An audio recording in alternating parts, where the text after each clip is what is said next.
Don Sheep for the raid. Good morning, everybody. I feel very well rested, although I did a lot of manual labor.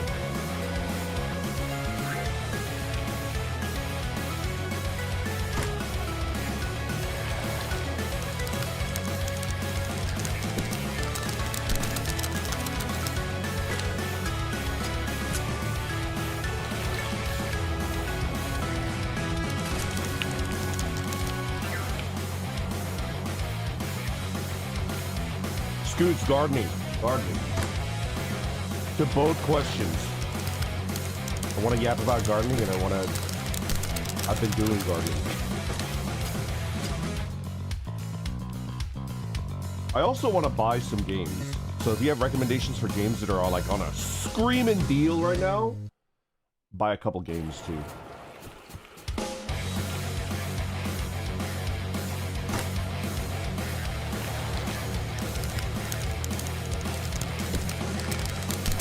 My key's almost ready. Just give me a second. I'm almost there.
Poured my tea. Good morning, good morning. Hello. Detroit Become Human is $5 if you don't have it. Do I have it? I must have it because I've played it and I've beaten it before. Is it worth playing a game like Detroit Become Human if you've beaten it before? Thank you for the recommendation though. Good morning, everybody. Look Outside is only $7 right now. It's a really interesting horror RPG. Interesting. You know what? Oh my god, Iggy. Hello. It's been a minute. Well, it hasn't been that long. I saw you like a month ago, but you know. How you doing? How you doing? Grace, Ron.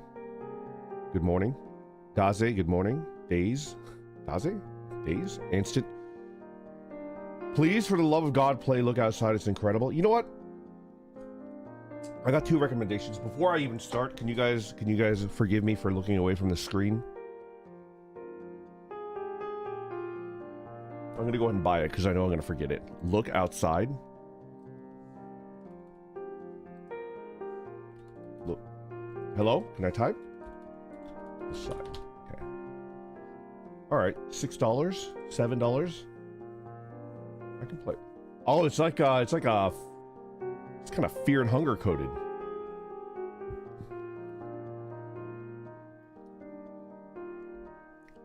It's kind of fear and hunger coded. Okay, I'm gonna buy it.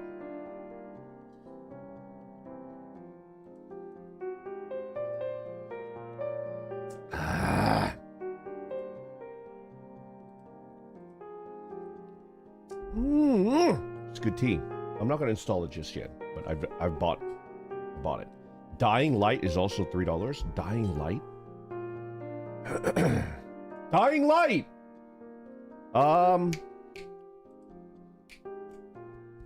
Fleshy's friend, voice accident. He's a voice actor for Dying Light, I think. Am I like going fucking crazy?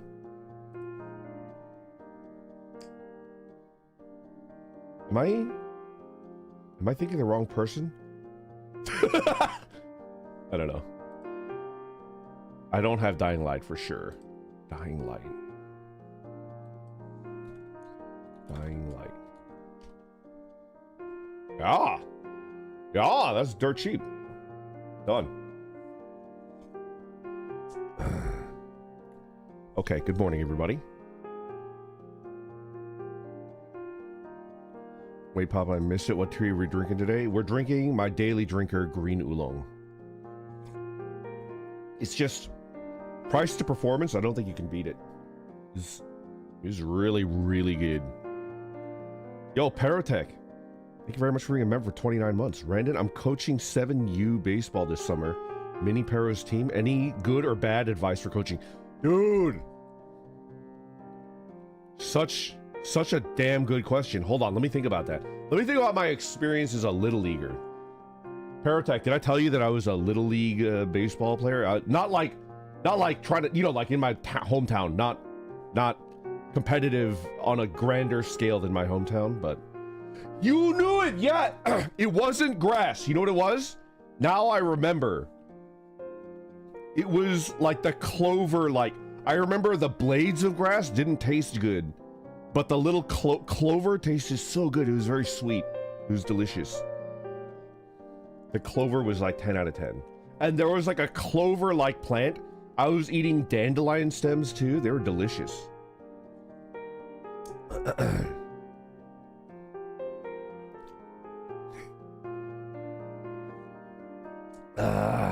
I need to answer Parotech's question, but first I'm going to say good morning to everybody, right? Shiopi, good morning. Coco Ring, good morning. KK, good morning. Yuki, good morning. Anstant, also to you. Good morning. Charlie, good morning. Zake, good morning. Tom, good morning. Hawks, good morning. Iwashi, good morning. Jam, good morning. Jardining, jamming, and jail crystal charging. Exactly. Exactly. That's the secret to happiness. Notice in all of those things, you're not really you're not hustling. Unless, you gotta jack it real quick. There's no external hustling, it's just like an internal. Charlie, thank you very much for the super chat. Zero Escape Trilogy is 90% off. Crazy mystery and puzzle game. I don't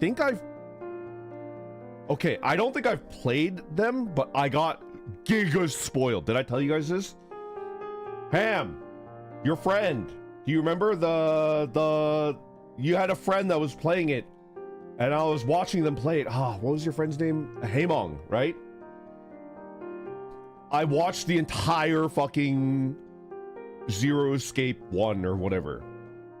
Haemong was playing it and I watched the entire thing. So I know the main plot twist, which is like who's the bad. Why are you sorry? It was a good stream. It was I watched it from stream 1 to the end, which was 5 streams or 6 streams, something like that. It was really good.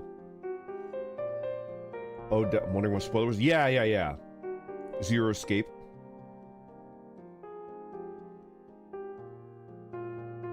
You said it is a trilogy? I could be persuaded to play the third game. Anyway. Leonardo Decorum, thank you very much for being a member for 29 months. Happy 29 months. Matthew, thank you very much for the super chat. Eating dandelions is foraging in Zombwood. Yeah, the stems are delicious. Shrimp Radio, thank you very much for being a member for 10 months. Noida. I bought Noida, didn't I? I think I have it in my fucking inventory. I bought it for somebody. Not for somebody. I bought it on somebody's recommendation. All right. Little League advice. Little League coaching advice. What do I remember as a Little Leaguer? I mean, like, this advice might get you in trouble, right, Paratech? Are you sure you want it? Do not listen to the parents. Do not listen to the parents. Listen to the players. Listen to the kids. If a kid is like, I don't want to pitch, but the parents are like, you better get my kid in there to pitch or I'm gonna blah, blah, blah, blah. Ignore the parents. Listen to the kids. If the kids tell you they don't want to do something, you know, like, don't listen to the kids. I mean, don't listen to the parents. Do not listen to the parents. This is terrible.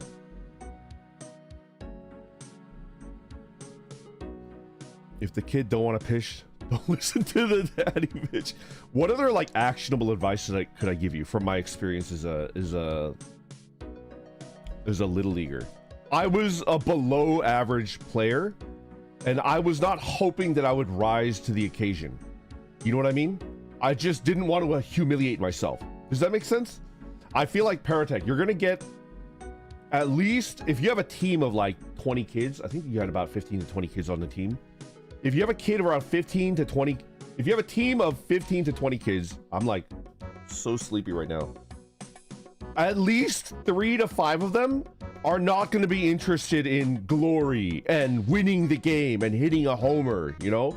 They just don't want to embarrass themselves. I would make it a high priority to identify those kids and, you know, just keep them out of the way. They don't need to be in this spotlight. They just, you know, they'll do the minimum participation in a safe way, right? Like, don't let them bat when there's 2 outs. Oh my god, like the anxiety, I'm like fucking pissing myself when I'm up to bat and there's 2 outs and we're down. It's like, like sub them out. Don't if it's possible, like sub them out so they don't have to fucking bat when the game is on the line and there's 2 outs. Like, it's, oh man, I would try to identify the kids that just don't want to humiliate themselves and put them in good. Poor Brandon, we're digging up trouble. My brother Jimmy has always been like a cracked athlete. No matter what he does, he excels at it. So he never really had that problem, but I did because my hand-eye coordination ain't so good because I've been huffing gas since I was 4. So sometimes my hand just goes, right? Like, which is, you guys have seen in action when I'm gaming. I didn't want to get humiliated. That was it. That was my only goal when I went to a Little League game. And I feel like if the coach understood that and accommodated that, it would have been, what the fuck, Brandon? Your parents let you huff gas? So I come from the era where, well, we were poor anyways. We had roll down windows.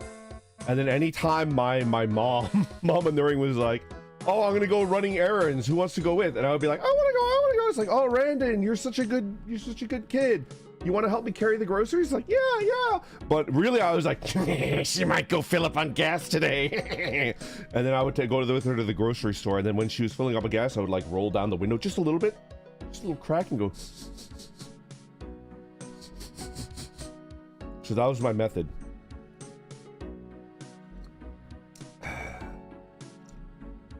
That was my method. Anyway. Gas was so cheap. Yeah, if I did that now, that would be like 25 cents worth of gas, and I'm like huffing. What other advice could I give Paratech? Watoto Dial, thank you very much for the super chat and the recommendation. Everhood. Best way to describe the gameplay is Guitar Hero RPG, banger soundtrack. You know what? I think I will. I think I'm going to download that right now. Buy it. The joke is on Jimmy. Chem resistance from huffing fumes will be relevant in the coming post-apocalyptic world. Every day, every day, every day, my hoarding and my gardening obsession is more and more justified. You guys were laughing at me. You guys were like, haha, crazy unk. Hold on. Oh, what was it called? Everhood? Everhood. Ooh, it's on sale. Okay. All right, I'm buying it. And here we go.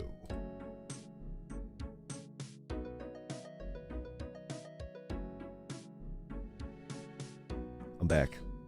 Is this a pre-recorded video? Randon's reacting to messages I can't see. Oh yeah, no, this is not pre-recorded. I'm mostly looking at YouTube.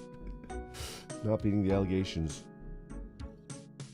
Xenoburbs, thank you so much for being a member for 9 months. I should put the chat overlays up. I was going to buy the thing that makes it look pretty. He's ignoring us. I'm not ignoring you. Prefers us. Ooh, a roguelite sequel? Okay. What the heck was I talking about? Baseball, Little League. All right. Any other good advice I have? I can't give you any advice from like a gameplay perspective because I'm a fucking noob at baseball. I don't know shit about baseball.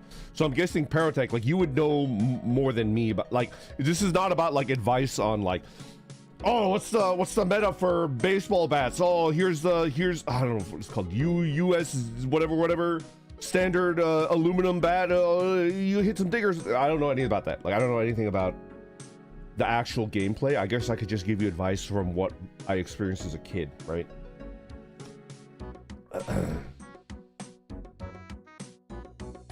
This is more metaphysical random advice. Okay. I'll try to give you one more piece of good advice. The first one was, what was the first one? The second one, I've been huffing too much again. The first one, I don't remember. The second one was identify the couple kids on your team that have no aspirations to be like a home run hitting, you know, hero of the team. They just are bad at the game. They know it. Their parents are forcing them to do it and they just don't want to humiliate themselves. Identify those guys and give them what they want, which is to keep out of the way and out of high stress, high risk, you know, do or die moments. They don't want that. Show us to Orcussi? No, that's for my OnlyFans.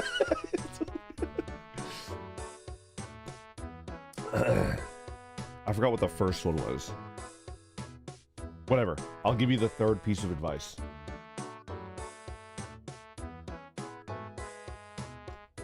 What do I remember as a kid?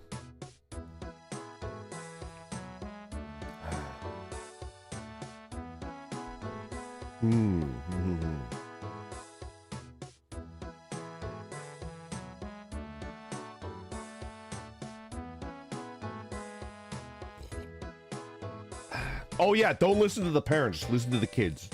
Right. Don't listen to the parents, listen to the kids. Yeah.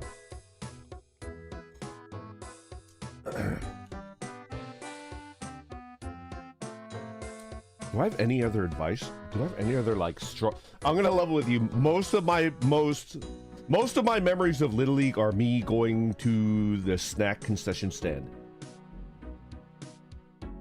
getting a hot dog, getting some Fritos, getting a suicide. Do you guys remember that? If you went and you asked the old lady at the concession stand for a suicide, she would get a little bit of every single soda drink. So there's a little bit of diet cola in there. An orc glizzy.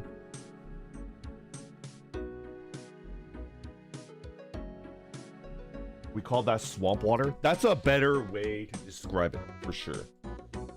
Didn't you eat grass? I did, although the grass wasn't tasty enough. I moved on to clover and dandelions pretty quickly. Do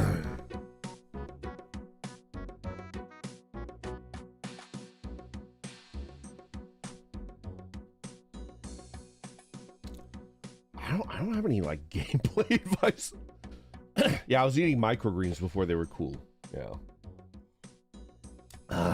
Donchi, thank you very much for the super chat. Would you ever do Gardic phone for Menchie event again? I played it with my friends yesterday.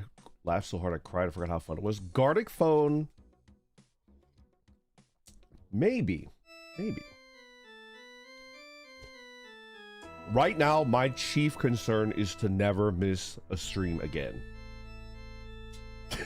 Which I'm definitely gonna fail at. But I'm just thinking 1 week at a time, get my schedule out, stream 5 days, repeat. And then guard my time away from, you know, distractions like my family and my career. And just make sure that I stream 5 days a week. God, I want to give one more piece of Little League advice.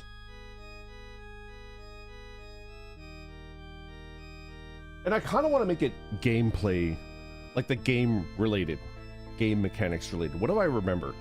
I didn't have good hand-eye coordination, so I struck out almost every time. They had me in the outfield, and then they, for some stupid-ass reason, they had me pitching.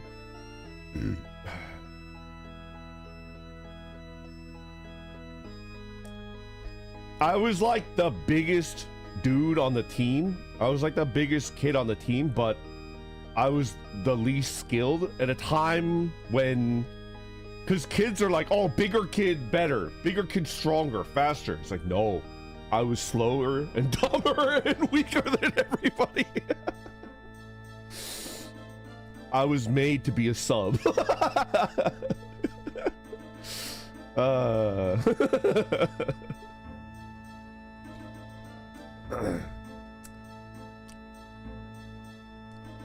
Did I have like good, I don't know, orc no speed? Indeed. Davatar, old school. Thank you very much for being a member for 35 months.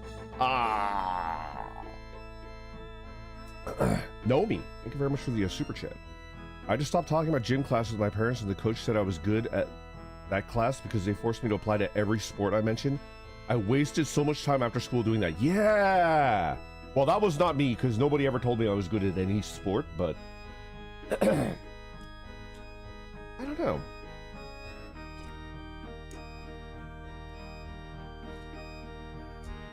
What advice would I give to Kid Randon? Like gameplay wise, like how to hit the ball, how to throw, how to, you know, like, let me think. Don't close your eyes when you throw the ball. I can't stop you from closing your eyes when you're batting, but don't for the love of God, don't close your.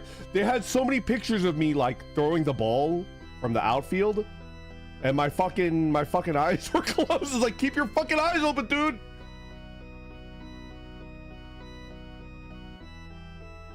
Hit the ball when it gets close. No, that's not. No, nobody's that stupid. It was just me.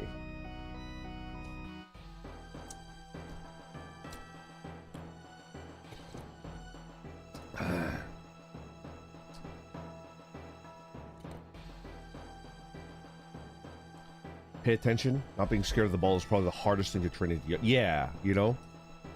Pay attention. Pay attention might be a good one. Paying attention might be a good one.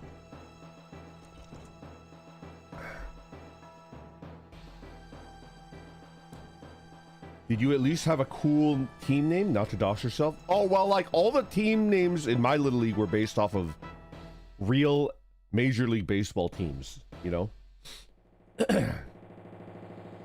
So I could just tell you because it's like, it's a freaking real life team, you know? We were the Black Sox, which is Chicago? No, that's the Cubs. What are the Black Sox? I don't remember. Chicago's the Cubs. The Red Sox are Boston. Who the fuck are the Black Sox? I don't even remember. The Marlins. The Marlins were dominant. They're the White Sox. I call them the Black Sox. The Black Sox are the White Sox old name. There we go. I got it wrong because I misremembered. Anyways.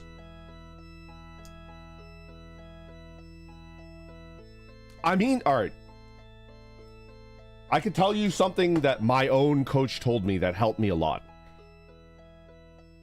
Because I think he saw that I was having like a nervous breakdown. I look like that fucking girl failure from Chainsaw Man. The one that's like dancing. I look like I was gonna fucking have a fucking aneurysm every time I went up to bat. I was just having a nervous breakdown, right? And I had a coach that was like... What did he tell me? He was like, Randon, look at the picture, right? And I was like, yeah. And he's like, you've played against that kid before. You know that he's good at pitching. It's like, yeah. It's like, did you know that he gets really tired really quick? Don't even try to hit the ball the first 2 times you're up to bat. Only start thinking about it after the 3rd time when he's tired and he's slowing down. And then after that, after he told me that, I realized these kids are fucking ass. They're so bad. They run out of stamina so quickly. And then I started hitting the ball. I didn't even try the first like half of the game. The first like hour, like the first 45 minutes, I'm not even fucking trying. Yeah, out stamina him. Don't waste your mental energy and mental health trying to hit the ball when this fucking little douchebag whose dad probably practiced with them like fucking 8 hours a day every day. Don't even try that. Like, just wait until he's tired. So you had stamina? You would have been a pinch runner. No, I'm not even trying, bro. I came up the bat. You know what my coach said? He said, you don't even need to swing. The first 2 to 3 times you're a bat, you don't even need to swing. If you can fucking look off to the side, don't worry about it. I'll tell you when it's time for you to like lock in. He didn't say lock in because that's a newer thing. He's like, I'll tell you when it's time to take your shot.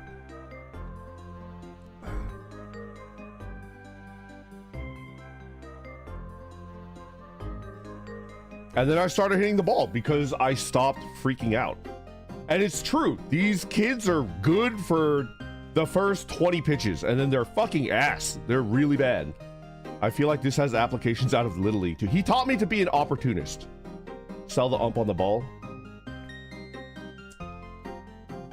It's like these like little things that a coach could tell a kid that's like me that just reduces anxiety so much, right? Opportunism is based. Hey, Randon, do you know why the bike couldn't stand up on its own?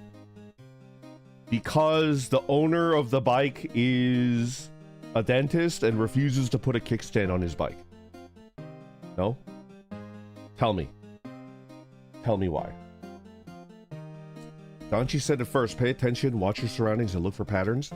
I think even easier than that is just like, just lower the stakes for the, because I mean, you're gonna have some cracked kids, right? We had a kid on my team. I mean, I can just tell you his name because it doesn't matter. There's like a million people in the country with this name, right? Whatever. His name was Mitch, right? And this kid later at the local high school became like the hero of that high school. The other high school that I didn't go to because I kept getting kicked out of high schools. He was legitimately good. He was good at pitching. He was good at hitting. You know? Those kids are 5'7", literally nothing matters. No need to stress them out. Exactly. My friend is called Mitch, sending him this clip so he can be Star Trek. He was like a Giga Chad. Mitch was our pitcher, and he was our best batter. He was our 4th or 5th batter. He was a good guy, because our team was like mediocre at best, and he was like the best person in our little league probably. I think he's like top 3, and our team was shit. And you know, like kids like that can be fucking assholes, right? Mitch was never an asshole. He was always like trying to help people. He was even nice to me, even though like I just wanted to fucking dig into the dirt and disappear.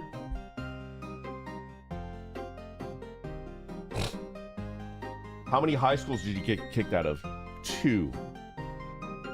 I used to hit home runs pretty easily, but after swinging, I subconsciously tossed a bat into the catcher behind me so that no one ever wanted to play with me in PE. Yeah, sure, Daimao. Subconscious. Subconsciously toss the bat. Do you guys know about bat flipping?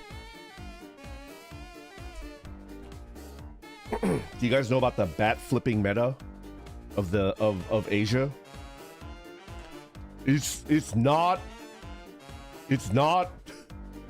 You get in trouble if you do it in the major leagues. You cannot bat flip. A little razzle dazzle at the plate. Yes, it goes insane. All right, Ham. Donchi, I gotta tell you about the bat flipping. So bat flipping is not a meta. It doesn't help you play the game, but it's like a quirk, a little bit of showmanship. I don't know what to call it. I would call it showmanship because there's no reason to do it, right? I'm too European for this topic. So bat flipping is where, so in Asia, in Japan, and I believe in Korea and in Taiwan, those are the three big baseball countries, right? They hit the ball. So you're at bat and you hit the ball, right? And if it's a home run, obviously, like, you can't do this if like you need to run for first base because they might fucking get your ass out, right? When you hit the ball and it's a home run, or you know it's safe and you could leisurely, you know, jog to first base, you don't need to hurry it up. You hit the ball, and then, like, after that swing, you flip the bat. You let go of the bat, because normally you just drop the bat and run, right? It's called bat flipping. Like, you flip up the bat and it goes up into the air, and then you jog to first base, right? So bat flipping is that's the meta. You should look at a YouTube video of it. Like, it's very, very popular in Asia. They do a little bit of a flourishing flip, but that's like super illegal in the major leagues.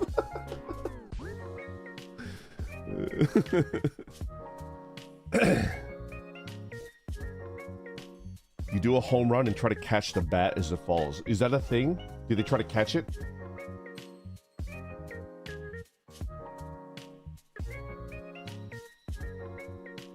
I grew up living near Wrigley Field and I hate Chicago Cubs fans. I mean, living near any type of stadium, sporting arena is like tough. They get fucking angry, dude.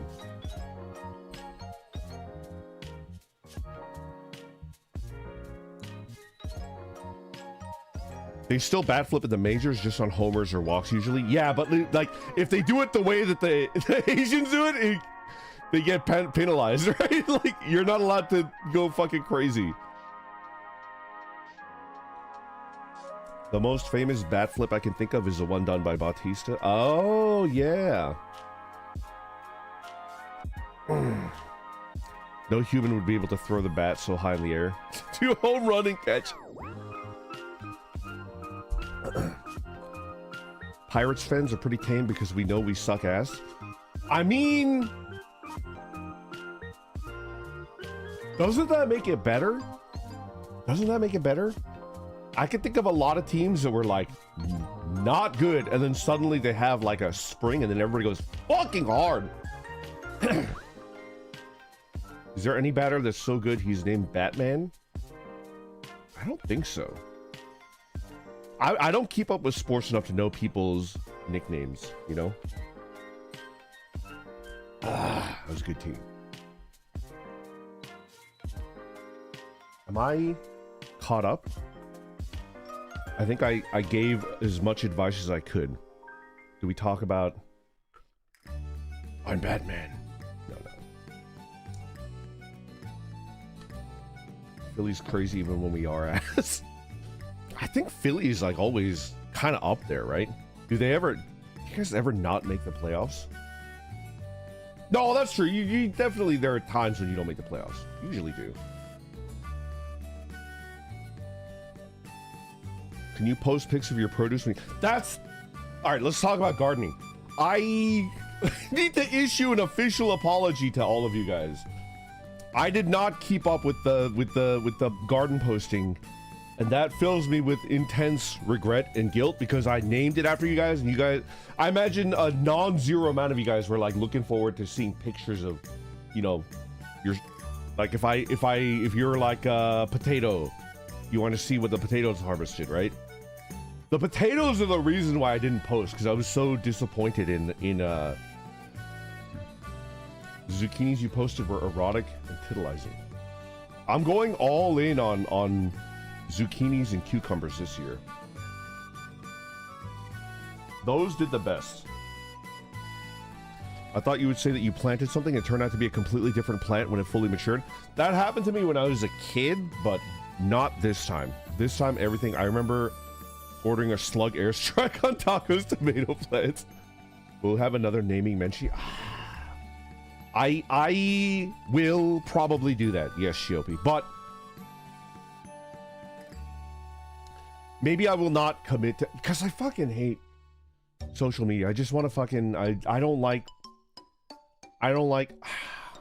it feels, I hate social media a lot.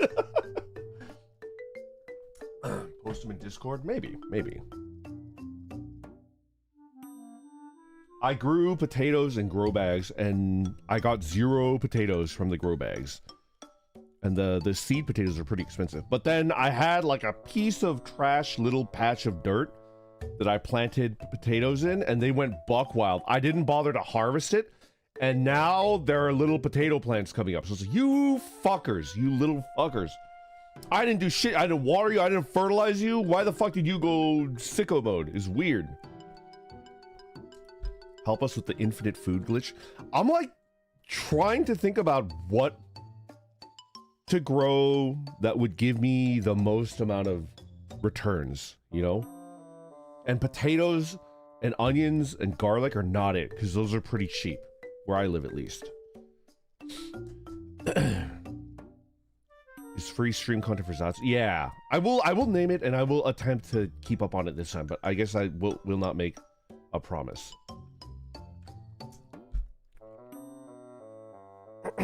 Just plant some saffron. I think the biggest return that I got was my Thai chili pepper plant, because Thai chilies where I live are fucking expensive. One tiny little plastic container that's enough for like maybe 2 or 3 meals is like $6. It's crazy. How are you not growing mushrooms yet? I was like gonna get one of those things where it's like a shelf, and then you zip it up in a plastic bag, and there's like a fucking HVAC unit attached to the bag that controls humidity, and then you can grow tons of mushrooms in it. Because I watched an ad, and then I looked it up, and a bunch of people were trying it at home, and they're like, mine doesn't work. And I was like, oh, I guess I won't get it. But I was looking at that, and I was like, this could be good. This could give me like tons of food. And I love mushrooms. You guys know me, right? But I watched actual videos of people trying it, and they're like, it didn't work for me. Like, I didn't have close to the yield that this company is saying. White button mushrooms and portobello mushrooms are based. I like oyster mushrooms. I like enoki. I like portobellos. I like the classic white mushroom. I love mushrooms. Crimini mushrooms are delicious, you know? What's your humidity situation? Yo, Tom, the ad, right, is like the HVAC unit controls temperature and humidity, which makes it perfect, right? I don't recommend mushroom foraging unless you are learning from a person who is very knowledgeable in your area. I found a very delicious edible mushroom, and I didn't have the guts to eat it, even though I'm like almost 100% sure that it was an edible mushroom, and a pretty good one. And I just didn't. Oh, Ribians, thank you very much for the raid. We're talking about gardening. We're doing the gardening meta right now.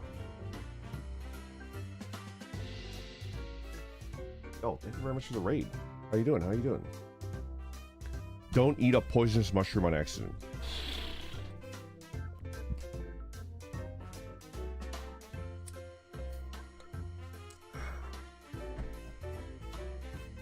The first G gardening. I would definitely cultivate mushrooms if I could find one, because that system was like $500, and I don't know if I'm willing to buy, pay $500 for a system that will not work. It's not guaranteed to work and produce a lot of mushrooms for me. Anyways, what am I doing? You know what? I have a little. Well, first off, everything is planted and it's in the ground. Everything is planted, it's in the ground. That's ready to go. Not in the ground. Everything is planted and they're in their little pots. I'm cultivating indoors first.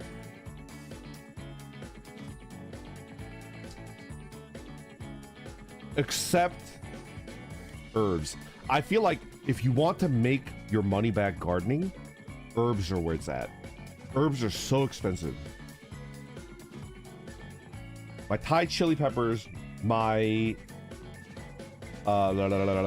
chives, they gave me back the most amount of money. Why doesn't cooking make the mushroom less poisonous? I bet you Charlie could tell you why. I think some mushrooms probably they do get less poisonous when you cook it, but some are probably just as poisonous. By the way, it's better not to. Any tips for basil plants? I could give you the tips, Yuki. I could give you the tips for basil. Basil was one of the only plants that did really, really well for me last year. One, basil likes very, very hot, humid temperatures. Basil likes a shit ton of water, right? You don't need to be like, oh, I don't want to rot the roots of my basil. It's a fucking bog plant. Give it way too much water. Give it way too much heat. Put it in the area of your garden that has the most amount of wind shelter and the most amount of sunlight. I don't know where in the garden, whether that would be the south facing, north facing, whatever. Just find a part of your garden where there's very little like wind flow and a shit ton of sunlight, and then just fucking overwater that shit. Basil wants the place fucking humid. So that's like the location, right? And here's a second thing that you should do for basil. You should look up how to prune basil. You should look up how to prune it. There's like a basic technique to it. I wish I could show you. Hold on. I think should I pull up a fucking MS? Do you guys want to see MS Paint? Do you guys want to see MS Paint? Paint.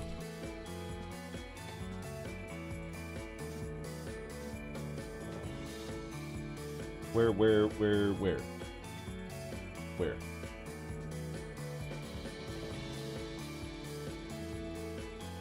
You gonna fuck me, bro? You gonna fuck me? Bad existing? You gonna fuck me, dude? No. Create new. Paint. Pound. Paint. Okay. MS Paint.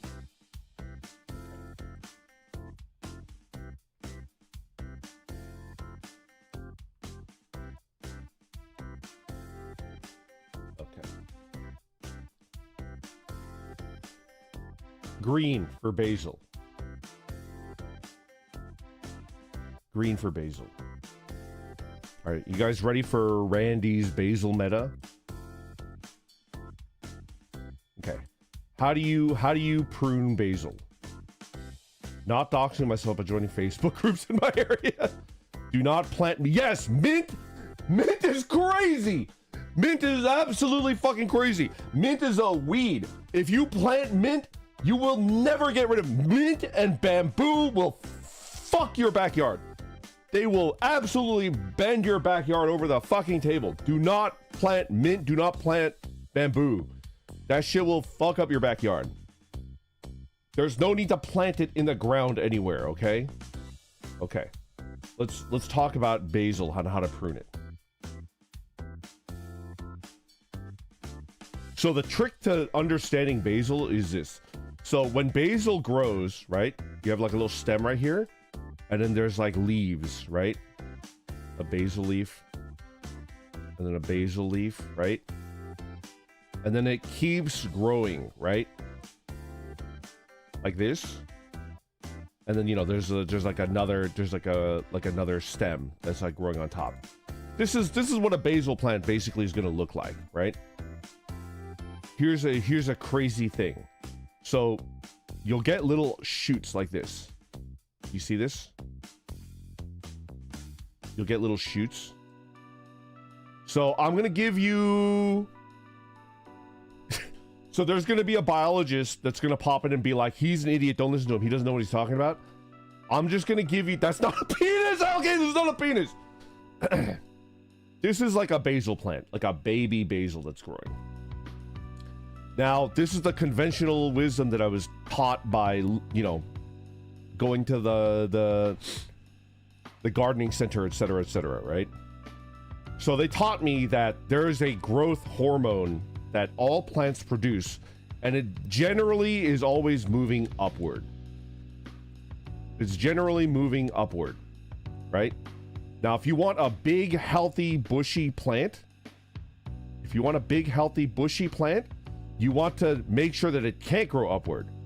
And if you want, like, for example, if you have like an indeterminate... Oh, Amberly, thank you very much for the raid.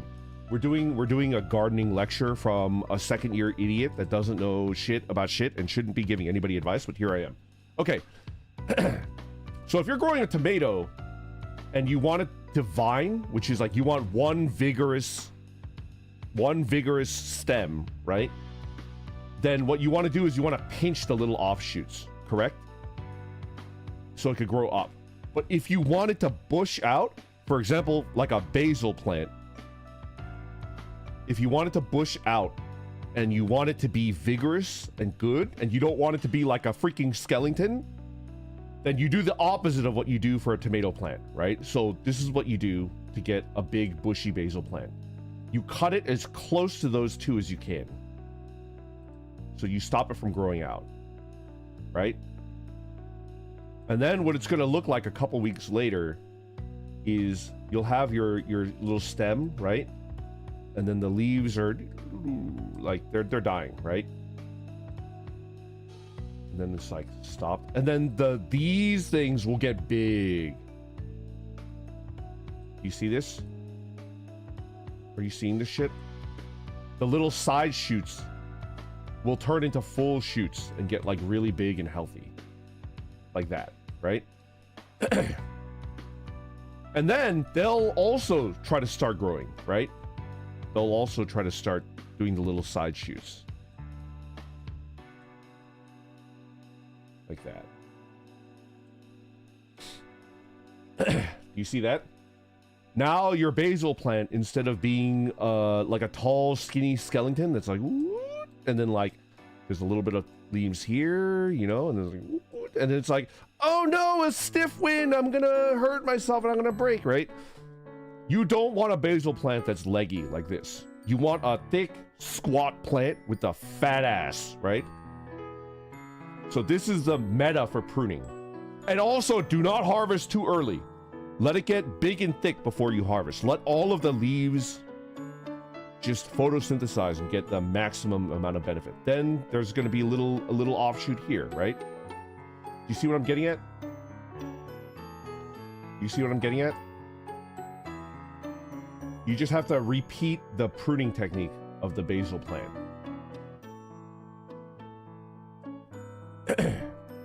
You cut this bad boy. You cut it. You cut off the shoots and let it go into a double offshoot. Pruning basil plants is really important to getting the maximum amount of basil.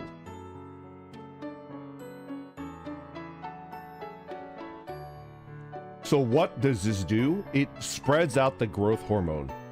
In this situation, all of the growth hormone is going into that one stem and it's growing it out when it has like too much, right? This method, you're spreading it out. I mean, like it goes from one stem to two and then from two stems to four, and you just keep doing it over and over again. And then you get like a big old bushy, you know, it's like super bushy. There's like a gajillion of them. It turns into like a bush like this. Infinite basil trick. Instead of like, because I've grown basil and it's just been like one long bullshit. And then like a stiff wind comes in and then blows it over, and then it takes like injuries. It starts like this, right? Oh, that looks like corn.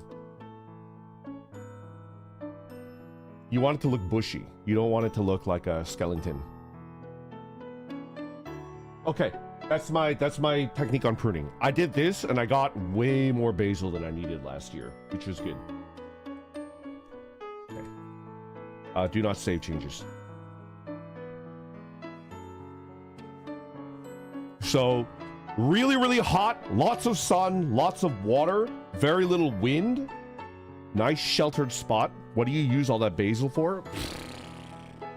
What was the main thing that I used it for? I started making a basil and zucchini pasta with just spaghetti and, you know, garlic and such. It was really good. I made a ton of pesto.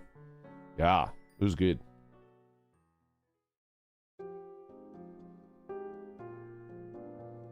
Pesto is always a good use for a lot of basil. Basil is so expensive. Oh my god.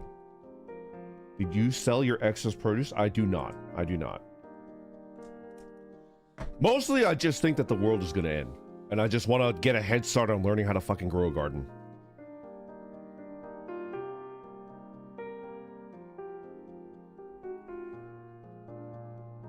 All right, what are we talking about now?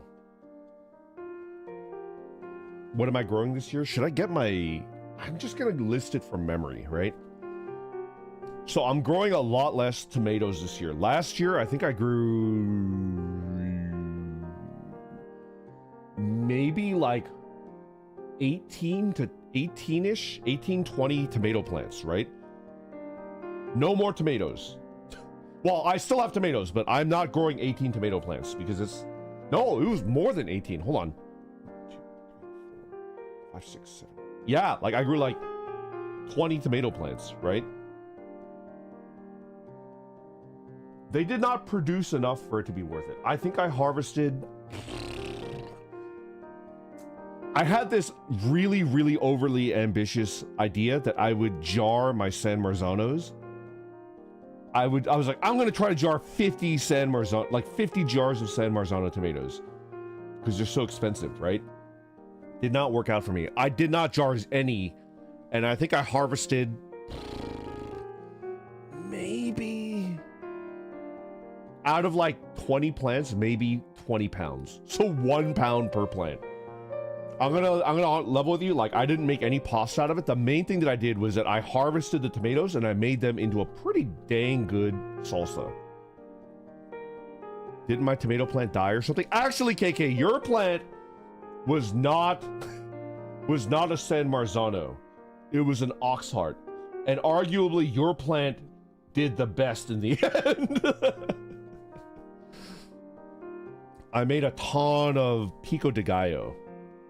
Basically, every time that I could harvest around like 5 to 10 San Marzanos, which is, you know, which is about a pound and a half, I made it into salsa. This year, no San Marzanos. I'm growing 4 different types of tomatoes, and I'm growing 9 plants total. So I more than halved my tomato output. I think I've identified what my issue with the tomatoes were. I think I did not... You guys are going to think I'm a noob, right? You can actually get too much sunlight and too much heat on a tomato, and then it stops fruiting. It stops fruiting, and it even stops growing. So I need to get like a netting that reduces the amount, that filters the amount of sunlight, and get that set up when it hits a certain point. Look at the green thumb over there. Fucking noob. I am a fucking noob. I am a noob. Just kiss the plant so it feels loved. Shade cloth. Exactly. This year, I'm going to practice the shade cloth meta. I was like at my wit's end. I was like, all right, so I learned another thing last year, right? When your plants are not doing well, do not immediately jump to fertilizing. I think that fucked me over because my plants were plenty fertile from all the coom they were getting. My plants were plenty fertile, but then they stopped growing, and I was like, what's happening? What's happening? Here, take some more. And then I ended up like probably poisoning the soil. It was just too much fertilizer, right? Ved, good morning. Happy to see you, brother. We're doing gardening talk. Do not fertilize as a response to the plants not doing well. Yeah, so I'm gonna not do that. I'm gonna trust myself and say that you put in enough fertilizer earlier on. Don't give them fertilizer. You're like the overreacting parents. Exactly. And I learned last year, less fertilizer, more compost. I've got like a fish slurry that I got from Walmart, and that is like 011 fertilizer. That's enough, and it stinks to high heaven. So like you put in a little tablespoon into a 2-gallon jug, you fill that up with water, and it stinks like crazy. That's the stuff that I could fertilize with. I will not fertilize with the fucking granulated 10-10-10. I'm gonna poison my plants. Any guano enjoyers? I mean, I would love a guano, but I probably would not put it in mid-season. I'll put it in, you know, like right now, into the beds when there's no plants yet, and let them just chill in there for a little bit. Maybe decompose. Anyway. Less tomatoes. I've got one early girl, because I've heard that one is good, but it tastes like ass. But I'm gonna try it. I'm gonna see if it's true that it like grows well. I've got 2... Oh man. They're called Italian ox hearts, right? It's what KK was last year. I got 2 Italian ox hearts. I've got 2 pink Berkeley tie-dye. I've got 2 pink Berkeley tie-dye. My liberal tomatoes. And I have 4 sun golds, which the sun golds were the ones that I had the most amount of success with. I grew a ton. Was it an Amish paste? An Amish paste is an ox heart though, right? Is that an ox heart tomato? Amish paste. Ox heart. It was ox heart shaped. Yeah. The Amish paste is a prized indeterminate heirloom tomato known for its large, deep red ox heart shaped fruit. It's an ox heart, yeah.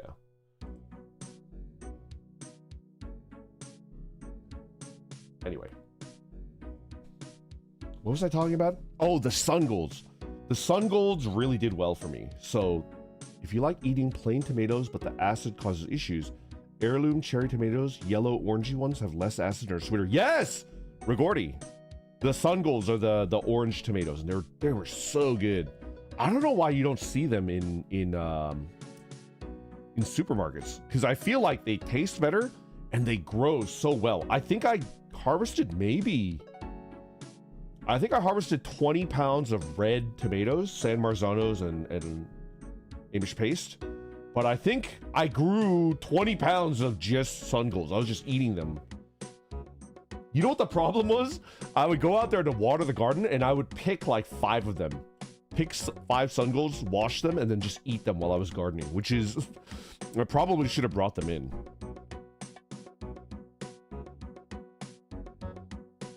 Homegrown early girl is still better than grocery store, and it produces a lot in my experience. I heard they're the most noob-friendly tomato. So if you guys want to try gardening this year, which I highly recommend because I think it's just a good skill to have, the early girl, I did more research, was recommended as the noob-friendly beefsteak tomato. Is it true? Are the tomatoes different? They are. There's such a huge difference. What's your opinion of hydroponics? I would love to do hydroponics. The 2 main issues are, 1, as far as I know, it's actually quite expensive to start up. And 2, it requires space, which I do not have. I don't have enough space for it. But if I could, I would definitely do hydroponics because I think it does make sense from a, like a... for my use case, I think it would make a lot of sense. You might enjoy saffron crocuses for the winter. Really expensive herb that's cheap to grow and it's hardy. I enjoyed it personally. Saffron, I don't think I've ever used it in cooking. I'm like a simple orc when it comes to what I cook with. Kind of a basic bee, you know? What would I use saffron crocuses in? He's broke. I am quite broke. We used to receive heirloom at our place, but it became rare after COVID. Currently, we stopped getting any tomatoes after large companies started buying farmland for housing. That's a damn shame. Damn. Well, now's a good time, Lugia. You should try to grow your own garden. And if you don't have enough space or like dirt in ground, I highly recommend grow bags. Grow bags are pretty dang good. I'm seeing like hydroponics starter kits that are relatively cheap. Well, I don't think I would. I'm gonna level with you. I've seen the smaller scale hydroponics kits, and that's basically for growing your own weed. I have no interest in that. I have no interest in. I think it's fine. This is not for me. So it's like I would want to grow a shit ton of strawberries. Can I level with you? There's like a Redditor that did that during COVID, and now he sells strawberries to his like local restaurants and markets. And his system in his garage is insane. He's producing like, I think he said he produces something like 200 pounds of strawberries a month. It's crazy. On off months, you know, so it's like 200 pounds, and then there's the off month, and then they produce more strawberries like every other month or every 3 months, and he's producing like a shit ton of strawberries. It's like, yeah, that's what I want. Strawberries are a bit hard to grow, but should be fine. That's why strawberries are perfect for hydroponics. They react very, very well to it. Do strawberries grow that quickly? They do. So you have two types of strawberries that you could be growing. They're called June-bearing strawberries, which is they get one fat-ass nut, usually in June, and then the plant is like, fuck you, no more strawberries for the rest of the year, right? And then you have what are called ever-bearing strawberries. And those strawberries, like every 2 or 3 months, they'll give you like 2 or 3 strawberries per plant, right? So if you have like 400 plants in your garage and they're stacked up to the ceiling like you're fucking Immortan Joe and you're living in a fucking cave fortress, then you could easily, you know, like imagine you have 400 plants and each of them gives you like 2 to 3 good-sized strawberries. Like you just have a giant fucking pile of them, right? Does one taste better than the other? I can only tell you from my personal experience, I taste no difference, but I'm not a sweets guy. But supposedly the June-bearing ones are tastier. Supposedly those ones taste better. I keep getting disappointed by my strawberries, but I only have a little balcony, so I'd fill my whole garden with them if I had one.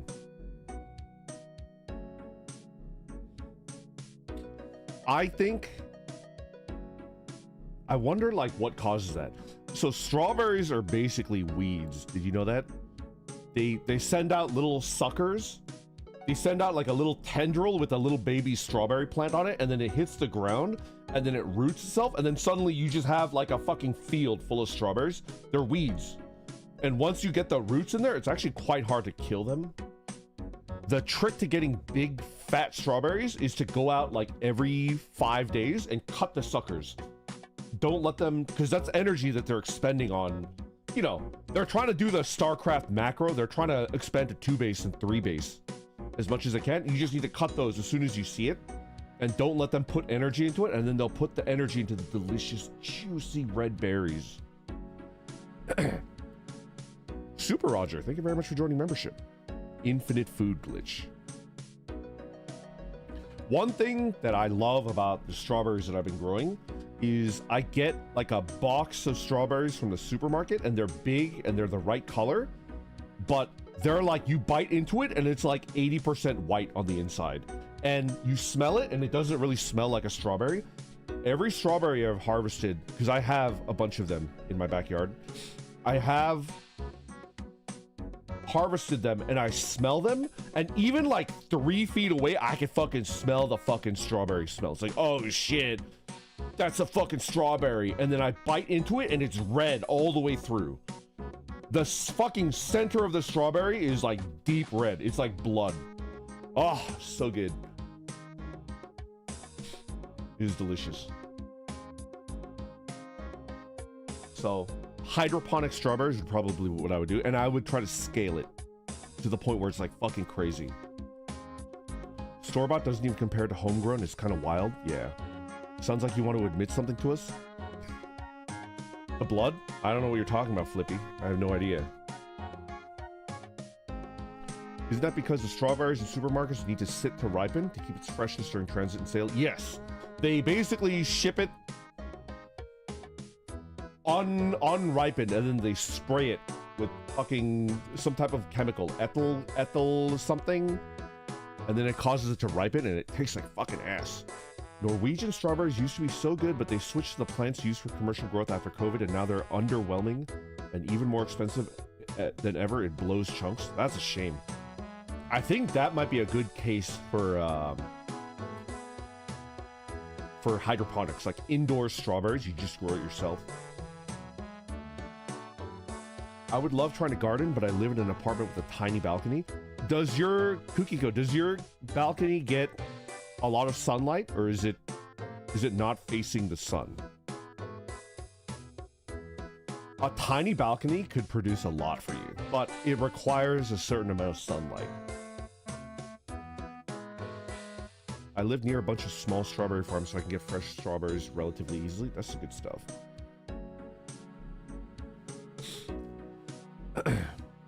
Bro, I felt that. Me in a tiny balcony in a rental in a dream. Yeah. Anyways. What am I growing this year? I am growing a fuck ton of cucumbers. I think I swapped. Like last year, I had 2 tiny little cucumber plants that I didn't even grow from seed. I bought it from the gardening center. I bought it from fucking Home Depot. And then I've had 20 tomato plants. This year, I have 9 tomato plants.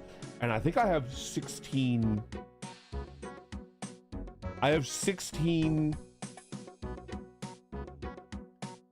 No, I have 12 pickling cucumbers, and I have 4 slicers.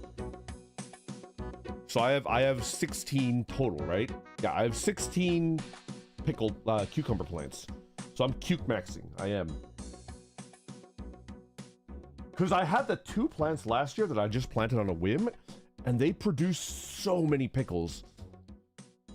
I think from 2 plants I must have harvested maybe close to 10 pounds of cucumbers. It was good. I made a bunch of pickles out of them.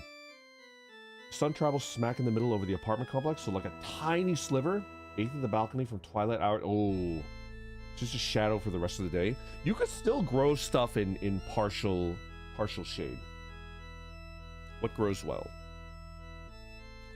I think blueberries do decent in partial shade.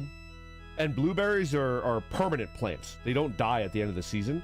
And they're perfectly okay with freezing temperatures. So maybe a blueberry? Like a little baby blueberry. Do you grow zucchini? I did. Can I tell you something crazy, Weatherman? I grew 2 zucchini plants, 1 yellow, 1 green, and they produced a ton of zucchini, but I still ate too many of them. I was fucking eating them every fucking day. So this year, I'm growing a lot more.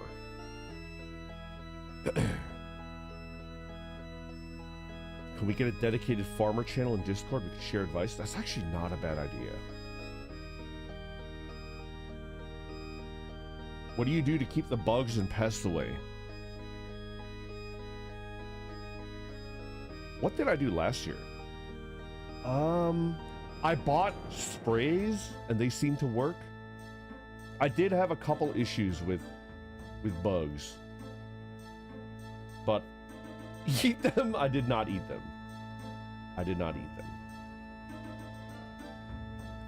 I went to the gardening center and I was like, I'm having issues with aphids. And they're like, here you go, just spray this on them and they'll all die. And I did it and it did seem to work. I didn't know that about blueberries. I'll try, but will they survive in 100-degree weather? Oh, you're right. If you're gardening in 100-degree weather? 100-degree weather. No, I think blueberries will die. They need to be in shade. We used to have 2 greenhouses specifically to grow cucumbers. They're always so crunchy, fresh off a plant. A fresh cucumber into the pickling solution, and you eat the pickles, it was like life-changing. It was so good. I felt so proud of myself. when I made pickles, and I ate them all. I didn't waste a single spear of pickle. Randy, I'm fermenting fruit peels for enzymes right now. Can I name them after you? Absolutely. I have to let out the gas. Let out my gas. As much as you can. Blueberries are my favorite all-time fruit. They're really good. I planted 2 pink lemonade blueberries, and I'm hoping that they produce this year. What was I talking about? The pickles that I grew? The cucumbers? Yeah, so I have 16 cuke plants. I'm gonna make a shit ton of pickles this year. And then I want to make friends out in the real world, and I think my strategy for making friends is I'm gonna carry around jars of homemade pickles, and I'll be like, "Do you want my pickle?" And then offer them a jar of pickles. What do you think? Do you think it'll work? Do you think I'll make some good friends that way? I'm hoping. Randon, yes? Friends for Randy? Don't say it like that! Yeah? Daniel, good morning.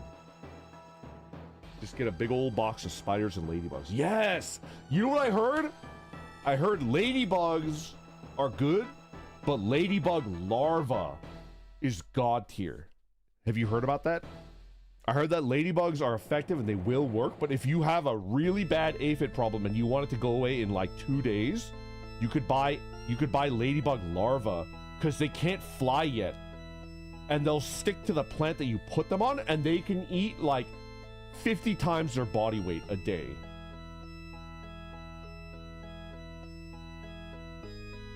The problem is I can't find a place in my area that has larva, ladybug larva. Larvae are always hungry since they're growing, so yes, I can't find a place that has them. But one day, I didn't know that the larvae ate aphids. It's the same thing. Whether they're adults or babies, they eat the same thing. Anywho. That's my strategy for making friends this year. I'm going to offer people my pickle, and then hopefully they are open to that, you know? Dalston, thank you very much for subscribing over on Twitch. Thank you, thank you. I think you can order them. My problem with ordering them is they might be dead. I ordered an egg case for praying mantises online, and that shit did not work. It was dead on arrival, and I was looking at it hopefully the entire time. I never really cut it open either. I was gonna be like, okay, if it doesn't hatch, then I'll cut it open and see what happened on the inside. Don't offer them the wrong pickle or it will cause a misunderstanding. Don't worry about it. I don't think they could possibly misunderstand my phrasing when I offer them a pickle. When I offer them my pickle. Quabin, thank you very much for joining membership. Zooks. Last year I grew 1 yellow zucchini, 1 green zucchini. And it produced, probably between the two of them, about 20 pounds of zucchini. Basically, every 2 to 3 days, I was getting a pair of zucchini. So I was eating zucchini in everything. I got so lazy that I would basically just take, 2 to 4 zucchinis, cut them up into dollars, coins, and just fucking fry that shit up in olive oil and basil and garlic. Garlic, basil, olive oil, and then zucchinis are cut up into coins, and just eating that shit, like just straight out of the pan. That sounds like my idea of a nightmare. You hate zucchini? Don't you hate zucchini? It's so good though. Grows sweet 100 and sweet million tomatoes, very productive, continuous crop. Those are, I think the sweet 100 are cherry tomatoes. I'm interested in branching out, but I think this year I'm already locked into sun golds. But next year I might branch out and try other types.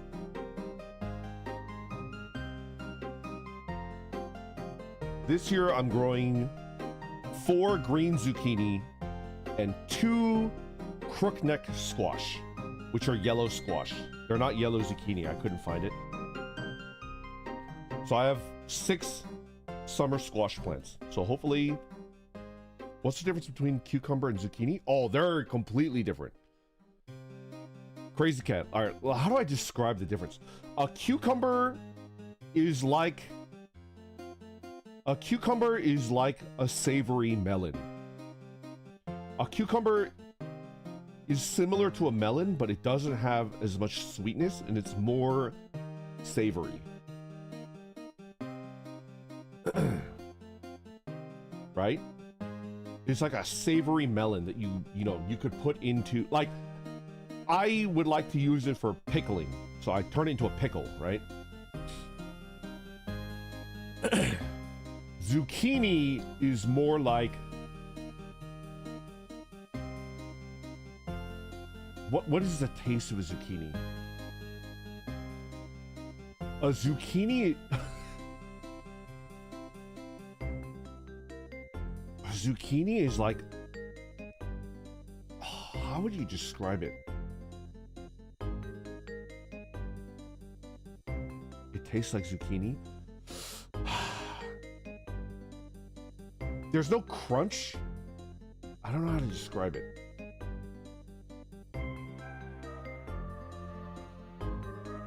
How do you cook a zucchini? I put a zucchini, so I chop it. So a zucchini is like the shape of a pickle. It's long and thin, like a penis. And I chop off both ends. I circumcise the zucchini. And then I cut it lengthwise. And then I cut it again lengthwise. So it's like spears. And then I chop them into bite-sized pieces. And then I throw them into my curry. I throw them into my pasta sauce. I throw them into basically anything. But I think the two main things are curry. I like it in my curry and I like it in my red sauce. My bolognese. I also put it into... I had a really good dish that I like to cook. It's a spaghetti pasta, right? With a little bit of cream. Zucchinis. You put in some smashed sun gold potatoes. Not potatoes, tomatoes. A little bit of basil. A little bit of garlic. A little bit of onions. And then you swirl that shit around and it's pretty fucking good. This is pretty damn good. I'm zucchini maxing. Zucchini is really good stir-fried. You know what's really good? I only did this once because I do not have a deep fryer, but I would like to one day have... I don't want a deep fryer. You know what I want? I want a pot.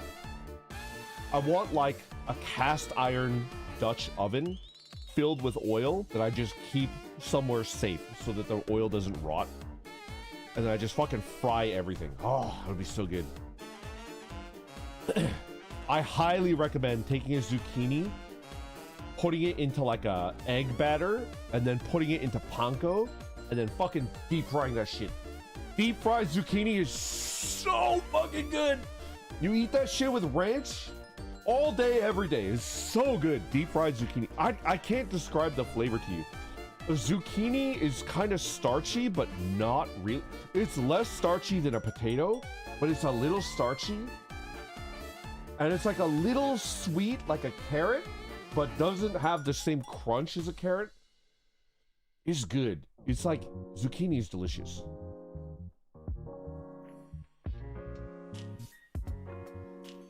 Oh, zucchini is so good.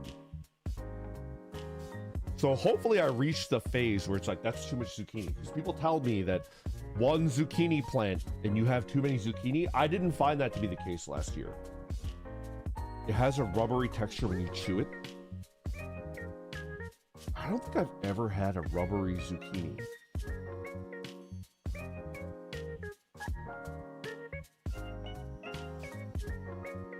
Huh. My zucchini's always been like a little bit... When it's undercooked, it's a little bit raw, like crunchy. Just a tiny bit of crunch. And when I cook it into my pasta sauce or my curry... I have a descriptor for it. I have a descriptor for it, but you might guys find it disgusting. Have you guys ever bitten into stewed pork belly a pork belly in like a stew or a gumbo or whatever. And then, you know, there's like the fat on top of it. The fat on top of the pork belly.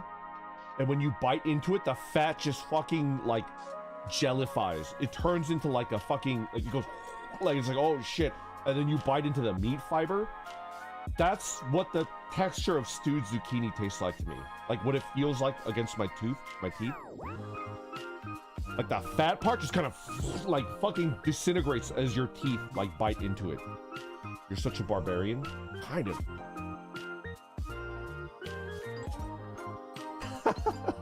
Lady, thank you very much for the raid. Good morning, good morning. We're doing garden chat because I've planted my seedlings. They're currently in pots right now. And we're talking about gardening. How's your stream? Good morning, good morning. I'm gonna get some food. The convo is making me super hungry. Me too, I haven't eaten yet. I could eat. What was I talking about? Zucchini? Dr. Wally, thank you very much for the super chat. Care for a homegrown orc pickle? Maybe. Sakura, good morning. So, zucchini this year? There's people that hate zucchini. It's interesting. What's for lunch today, you beautiful old man? I should eat healthy. I've been eating like trash for the last 2 months. Stream was good. Did a meme review. The meme reviews are always like really good. I love watching those. Any spicy memes?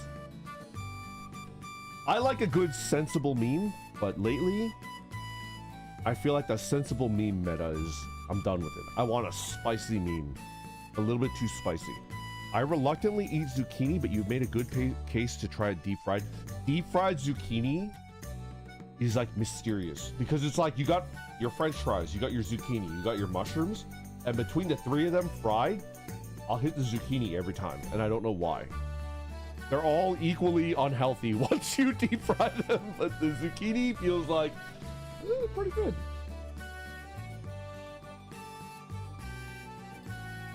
Deep fried zucchini flowers.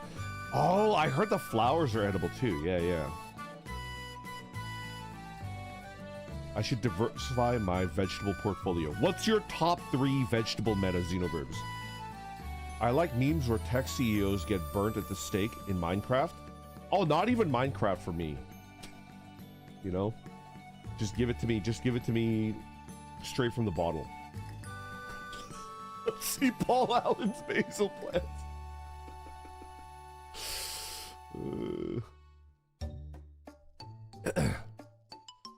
Hopefully I get too many zucchini this year. What else am I growing? Yeah, I've got 5 broccoli plants that are planted in the ground.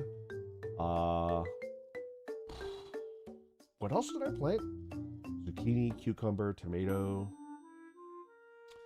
I planted 2 cilantro plants, 4 parsley plants. My chives are perennial, so they're already good. The basil I have not started yet. I will manifest you extra large. Dude, Dreamy, Luna, the meta is my garden bro that works at the garden center that I go to. Last year, he gave me the #1 tip for zucchini, and it like changed my fucking life. I was like, I want a zucchini the size of my fucking arm, right? And Garden Bro was like, you could do that, and it would be cool and impressive for the Instagram, but if you want, like, the meta, so if you harvest your zucchinis when they're small, you get more zucchinis. Did you know that? Like, the productiveness actually goes up. It's not that it stays the same, it goes up, because it's like, oh man, that one failed. But the bigger the zucchini, the more the plant is like, oh, I've done well. I've spread my seeds. So it stops growing zucchini, right? So if you want a lot of zucchinis, you harvest them small and you get a fuck ton of zucchinis. Like a crazy amount. I don't know if they taste better. I thought they tasted pretty much the same, but it was like crazy. Like I think it's worth it. I think it's worth, because the big zucchini is so cool. And I'm so proud, and I want to post it on Instagram. But if I just want a shit ton of zucchinis, harvesting them small is like the meta. Is really good. I highly recommend it. Ah, the fungus. The cotton candy fungus. That's, oh shit. Yeah, I grew kabocha, and the kabocha had that too. It was like a powdery mildew fungus or something like that. It's like cutting off the flowers to make the plant try to keep making more. Yeah. It's because zucchini, same for other veggies, take a lot of nutrients to grow that the plant can't support other veggies. Yeah. Black leaf spot is the fungus that I deal with. I had a lot of, for a lot of my San Marzanos, they had the end rot, which I heard is a deficiency of calcium and iron. So I need to figure that out. Did I hear kabocha? Yes.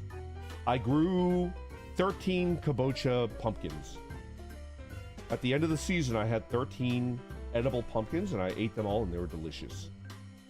I think I have end rot now. Xenoburbs, that's exactly what I'm saying. You need to gaslight the zucchini into creating more. I was out making my rounds for work last fall, and there was someone offering free garden veggies, and they had like a 20-pound zucchini.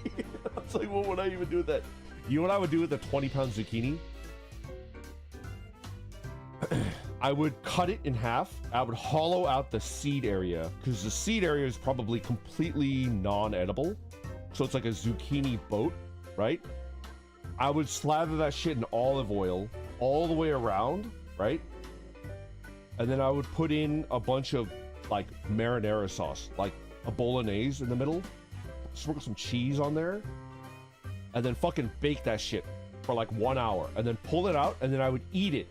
I would spoon the innards of the zucchini and mix it up with my bolognese and eat that shit. Oh man, I should make some bolognese. Delicious. Oh, with sour cream, it would be so good. Oh man, that would be so delicious.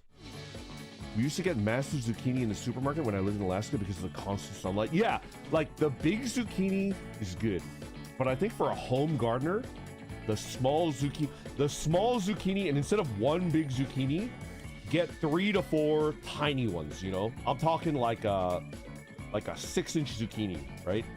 Get like 3 or 4 of those instead of one massive zucchini, and you'll get more zucchini overall.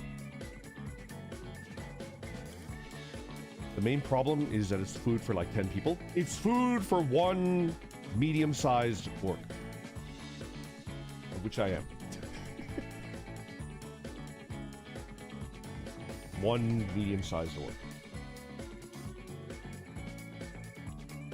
What else am I growing? Ah! I have a shady spot. And it didn't do too well last year. That's where I put the edamame died. That's where I put the I put a lot of stuff in there that I thought would be less sunlight greedy, and none of it did well.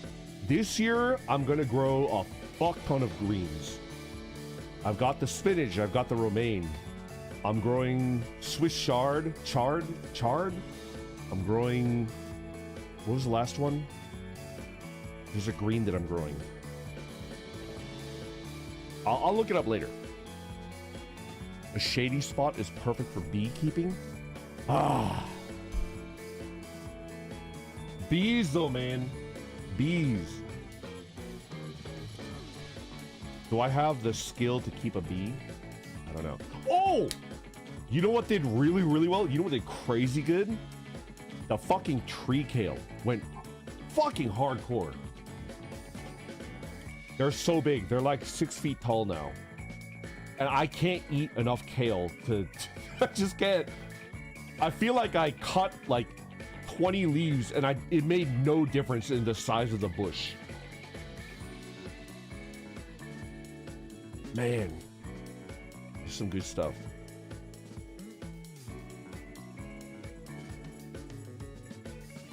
Give some to your neighbors. They don't deserve my kale.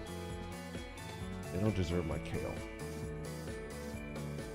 My cousin is a pro beekeeper. She's saving the bee population.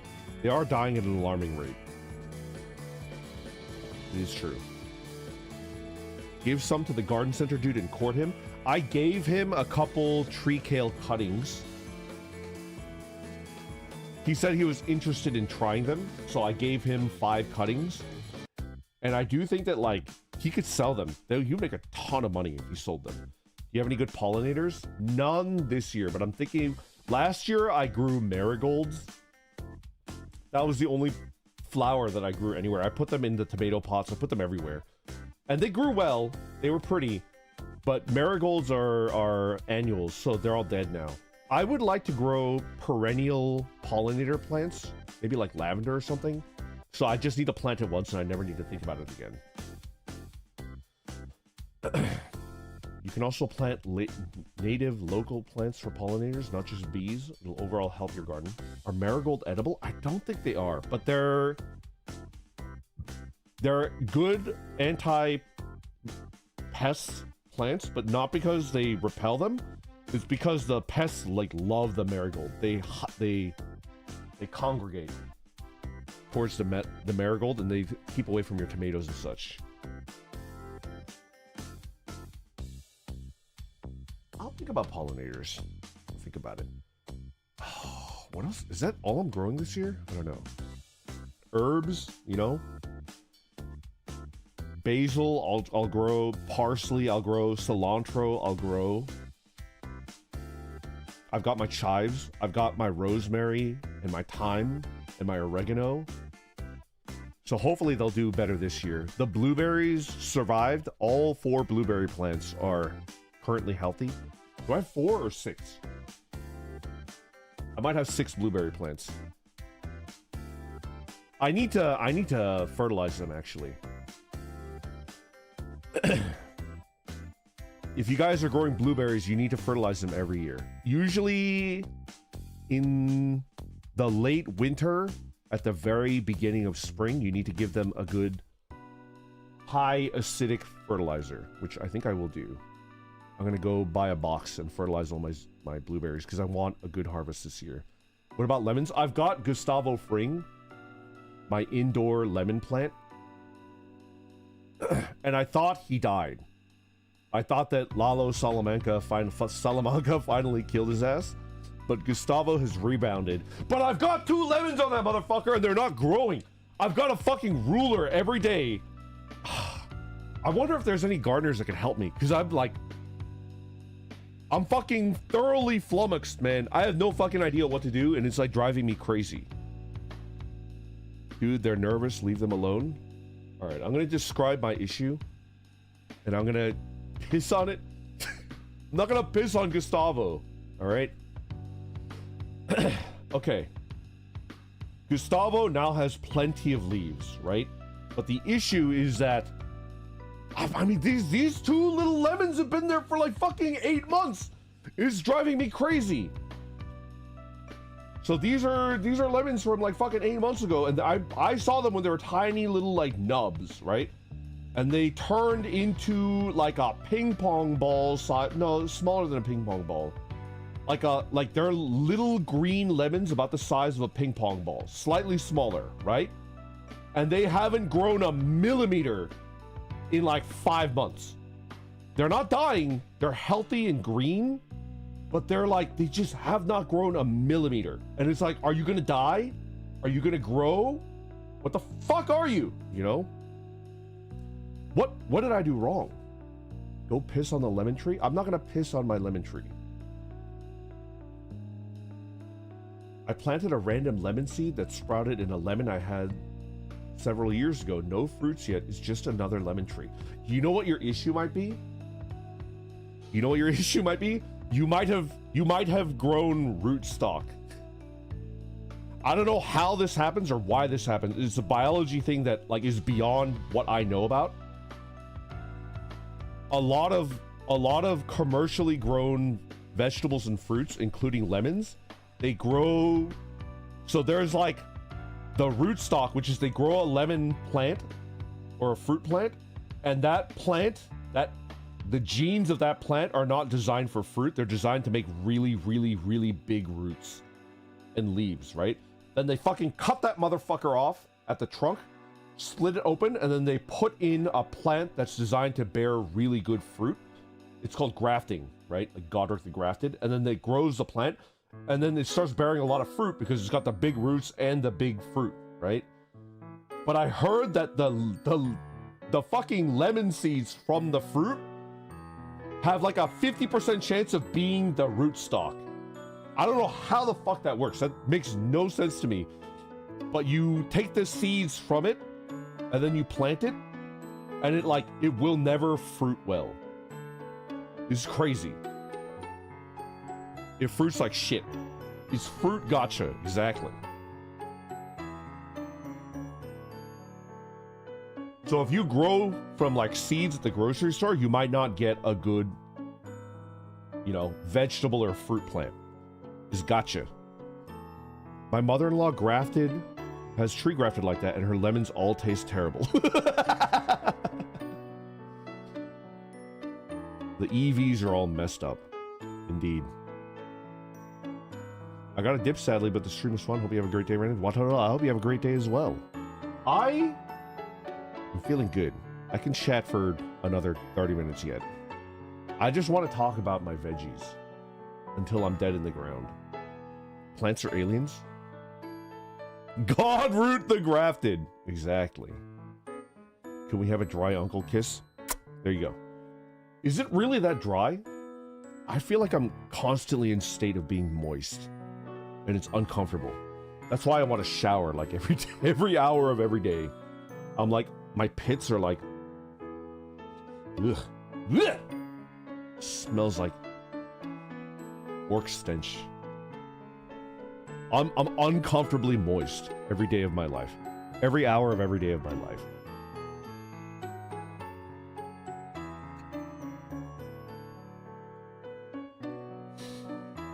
What would I use the spinach in? I like to put spinach in most of my sandwiches over like a lettuce, but I'm also growing lettuce, romaine. What the fuck am I gonna do with my romaine? I don't know. I mean, I just like shredding it and putting it into like sandwiches and stuff. Are you critically moist? I am not. Unfortunately, not. The random situation is crazy. Why was Randon sniffing him? Just it's because I don't like my moistness. I don't like it. Shredded spinach and soups is nice. Yeah, it's pretty good. The salad. Just be where I am. It's 90 degrees in March for some reason. Plus windy with 1% humidity. Are you like dry SpongeBob with the eyes that are deep set? You know? Like his eyes are retreating into the sponge. He's incredibly dry.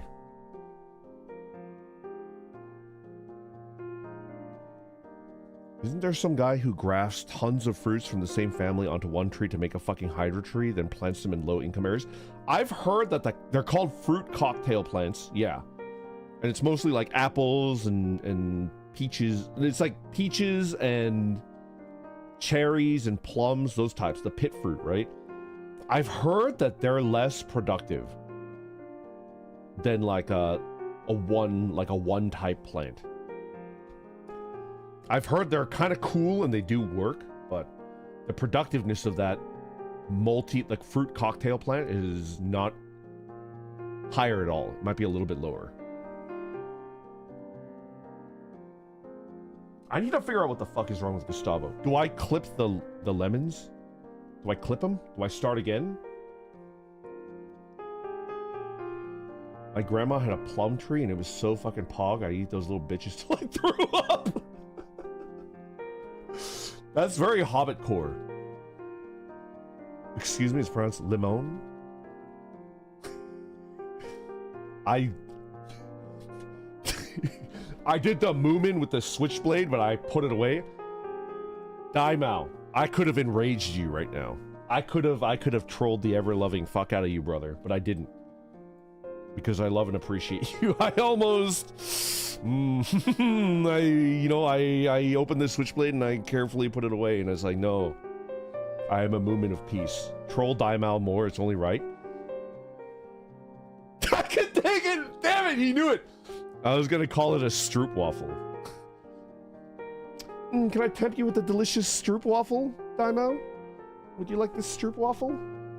Ooh-wee, there's nothing I love more than a delicious stroop waffle first thing in the morning. With some coffee on my way to work.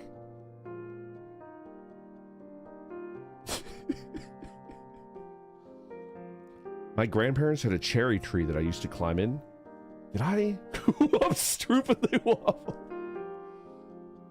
Ah.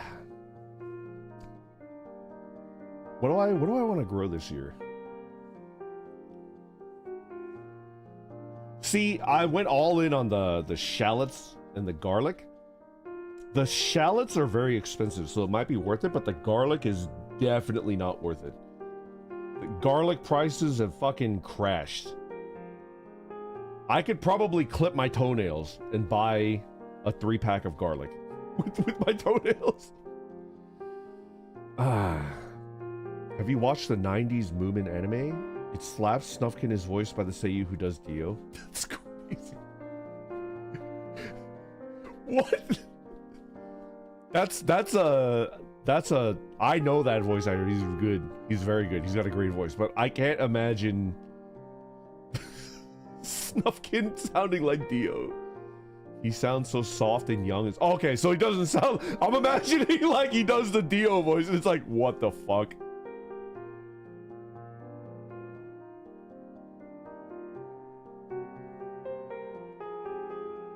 That's crazy.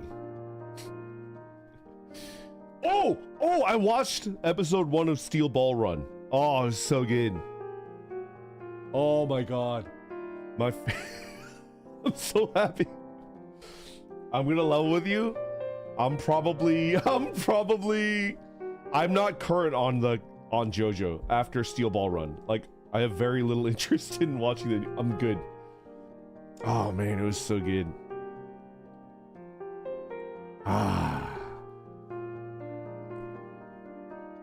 I love gyros so much. Which JoJo part is your favorite? Definitely 7. No question. It's releasing monthly? You're lying to me. Peter, no. It has to be weekly. Please. No. It has to be weekly. Yami Neko. Thank you very much for the raid. Hello. We were talking about gardening, and I've switched over to JoJo for a little bit, but I'm going back to gardening. The devastation on his face. I heard it was having issues, but I didn't know that it was true. It's monthly? What? Not even the director knows when the... Are you shitting me? They gave us 1 episode and they fucked off? There's no way. I'm Googling it right now. Steel Ball Run next episode. JoJo's Bizarre Adventure director shares disappointing update on next Steel Ball Run release. Why did you release the first episode? Why did you release...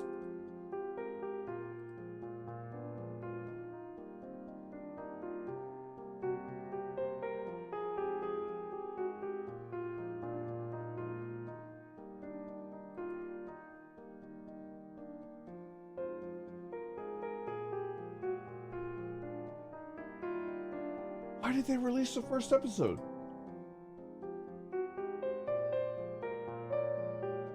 My balls have never been more blue. It was such a good first episode. I love how everybody is trying to touch Gyro's balls. I forgot. That was a thing. Everybody is desperately trying to touch his balls.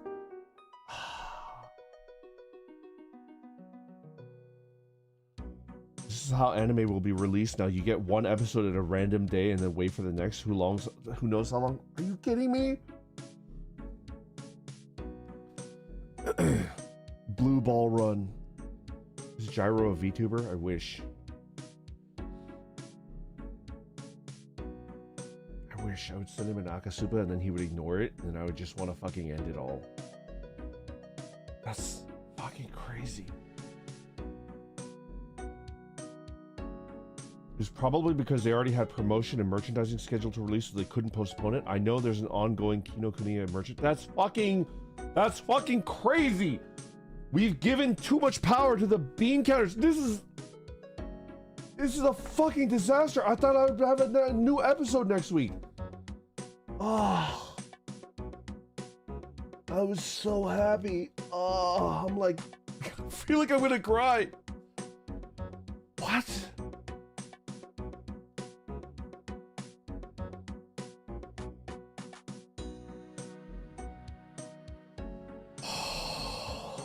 Oh no. It's okay, I've got my garden. It's okay. I was so happy. I was gonna chat with you guys about how great Steel Ball Run is. It's such bad news. It's like, what? At least now you have something to look forward to. Yeah. Man. This is how I learned about the monthly release. This is crazy.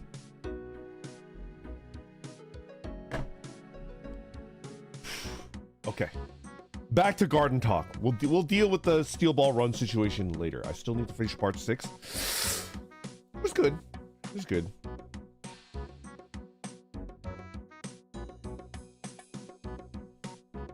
Seven, 3,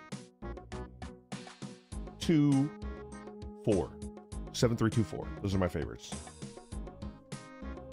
Not even monthly, more like monthly, maybe. Maybe.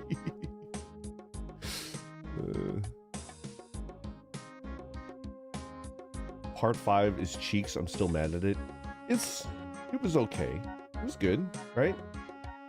What part of 5 did you dislike? Best villain is 4, but best part is 7 for me.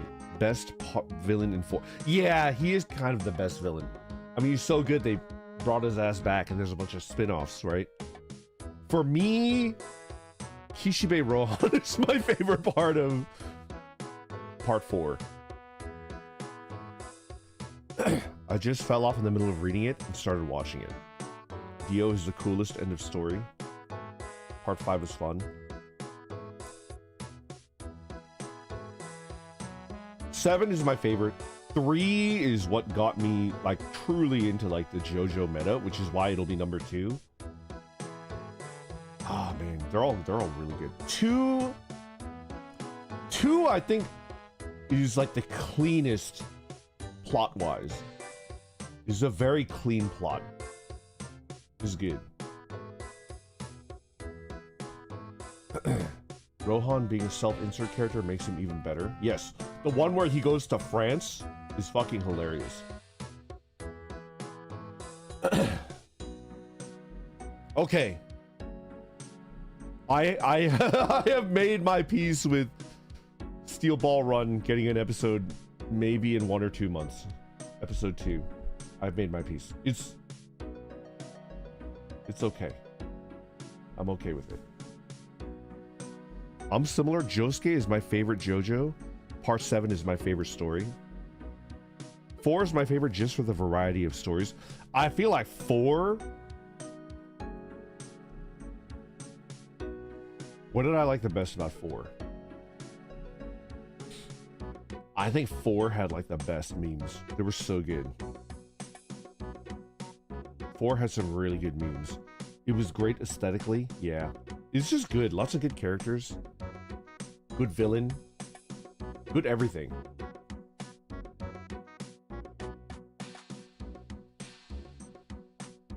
Four had the best memes, like bar none. I don't think any other JoJo arc even came close. All right, what's your favorite JoJo meme? Hit me with it. I want to see what your favorite JoJo memes are, and I bet you like 4. I liked how 4 was all in one town instead of all over the world. Yeah. The duong is really good. What a beautiful duong.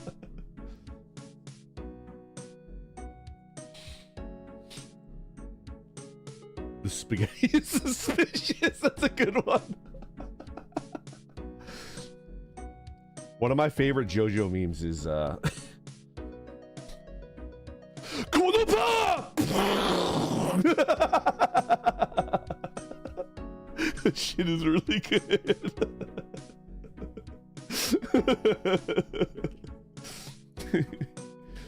What about oh, I think he's still mad at me. Oh, I think he hates me. He must still be ticked off about that one time I beat the shit out of him. Oh, I think he hates me. He must still be pissed off about that one time I beat the shit out of him.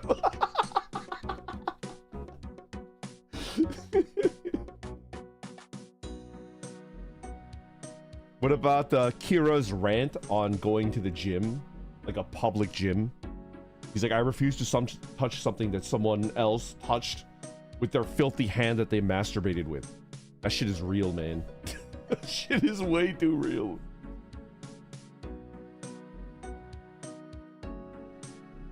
Oh, Speedwagon is Afraid is a classic. That's up there. That has to be like canonized, right? Counterpoint is hot.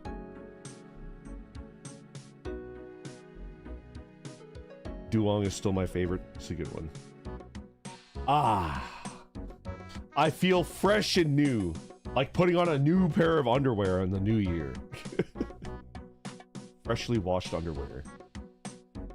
He's too real. That's bullshit, but I believe it. That's a good one. That's not even in the fucking. That's not even in there.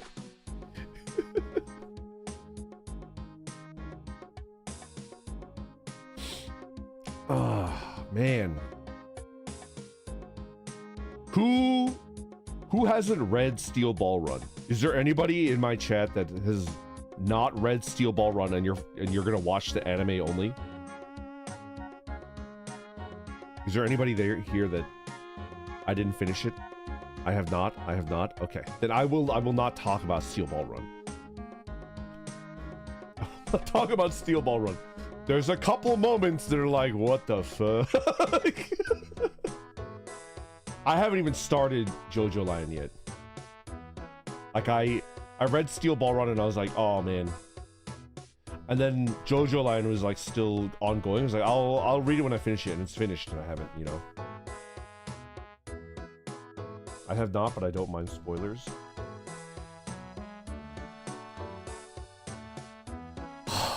So good. It's so fucking good.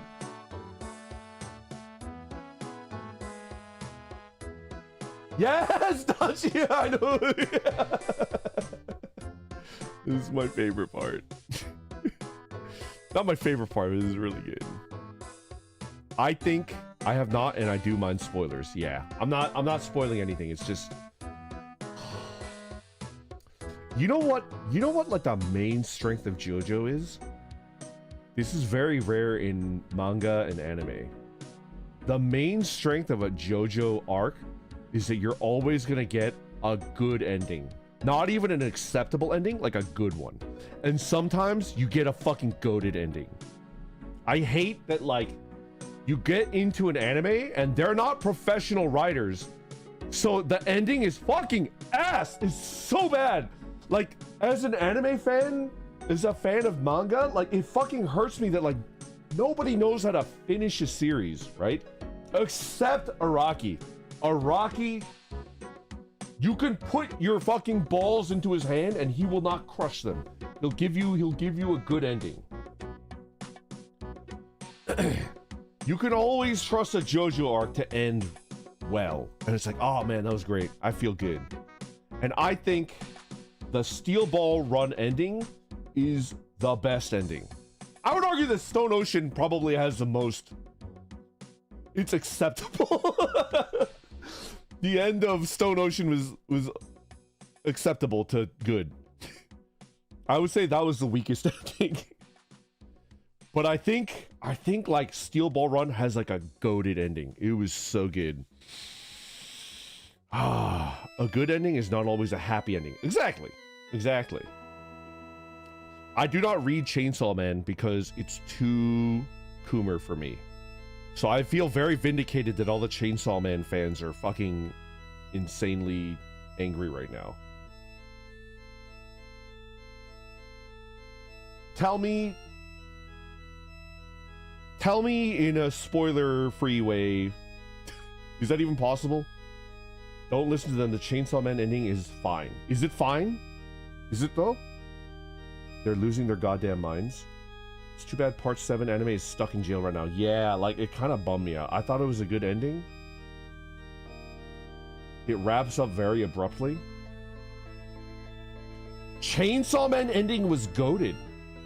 It's a bittersweet ending for Chainsaw Man. It's an unsatisfying ending. It's fine. It's extremely abrupt. Dio should have won Part 3 and this should have been the end of everything.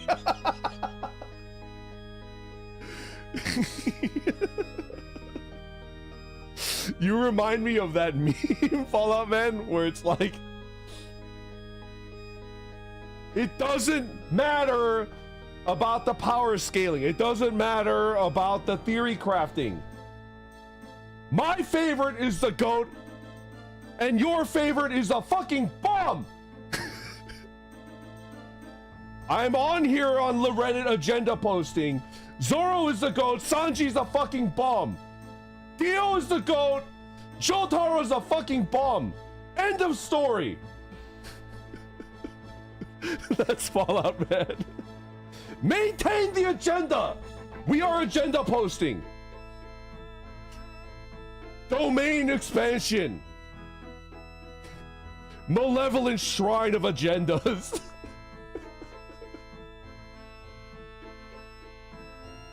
Anyway. Agenda piece. My favorite is the goat. Your favorite is a fucking bomb. Get out of here, Megumi. Get the fuck out of here. I reject your reality and replace it with my own agenda. We're in here agenda posting. Dutch Chairman, thank you very much for the super chat. Brandon, are you gonna watch the second season of Dorohedoro? Maybe. I might have to, because I'm fucking shit out of luck when it comes to JoJo. I'm watching Freerun. It's okay. It's pretty good. Is it? No, Freerun is still good. It's still good. But I don't know. Yo, eating Mike Tyson's ass. Welcome back. Thank you very much for the little Orby. Hello, hello. I will always be happy to see eating Mike Tyson's ass. No question. The real politics of One Piece right here.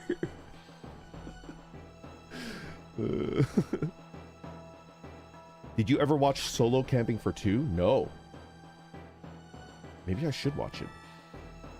My only complaint about Freerun is that I find the demons so boring. They are pretty boring. Ah. Wait, I should not spoil it, right? Oh, you know what? Fuck it.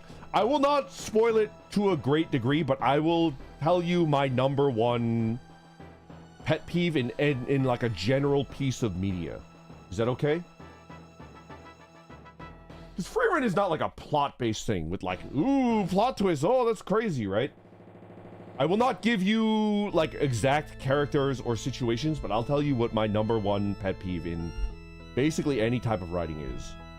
And Freerun fucking disappointed me. Do it. Speak my truth.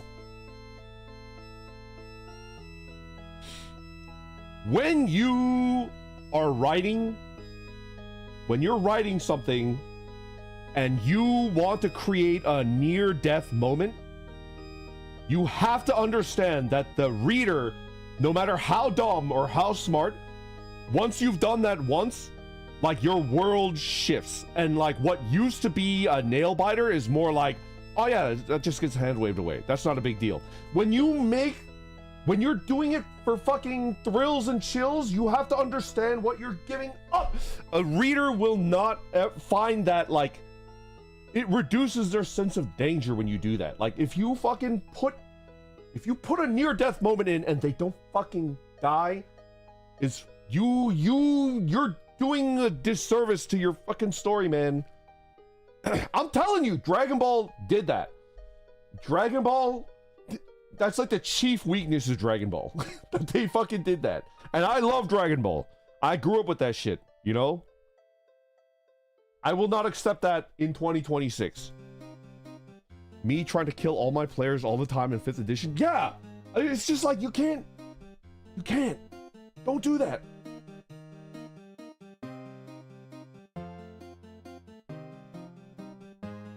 You have to do it, like, very carefully.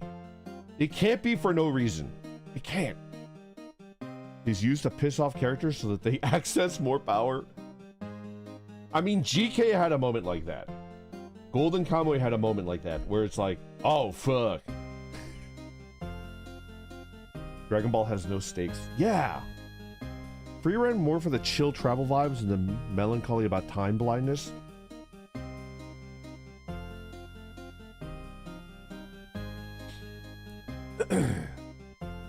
I don't know why I watch free run.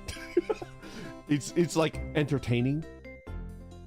It's like genuinely laid back entertainment. It's like, that's good. I like that. But now, free run didn't click with me. I thought it was really good. Free run's very mid. It's like, you know what free run is? Free run is like a good French fry. Free run is a good French fry. Like, would you ever be like, I could just eat French fries? Ooh wee, I'm in the mood for French fries. I don't think any people are like that, but you eat it and it's like, oh, I like French fries. You know, I love it. And you eat it. That's free run. It's just good. I wouldn't ever put it in my list of favorites. Brandon, watch Doku say it slaps? Maybe. I love free run like I love French fries. Exactly. Fucking JoJo, man. Damn. I do like free run. Is there a new episode? I don't know. I have to pirate it. I think there were many steaks in Dragon Ball, like the T-Rex tail steak that Kid Gohan was eating. Oh yeah, I remember that shit. Brandon, I just caught up, but it's weird that you're talking so slow. Please talk twice as fast. You know what? El Mangarat, just for you, I'm gonna speak at 200 times speed to catch you up, right? What? That's 4.5 hours of Zatsudan. Just for you. It's 4.5 hours of Zatsudan. Enjoy, buddy. Enjoy. 200 times speed. I feel like the enjoyment goes up depending on how many fantasy series you've already consumed. Careful your NDA. Yeah. Giant NDA breaches hidden in that 4 hours Zatsudan. Absolutely huge. Will shake the foundation of VTubing. But you're gonna have to dig through it and find it.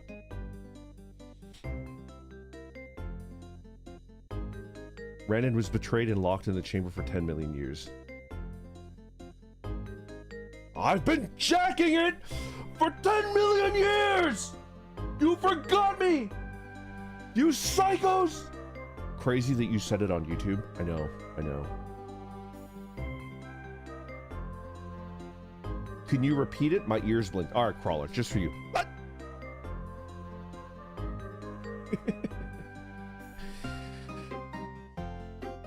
If you pick every 10th word Brandon says, you'll find the truth behind one of his endings.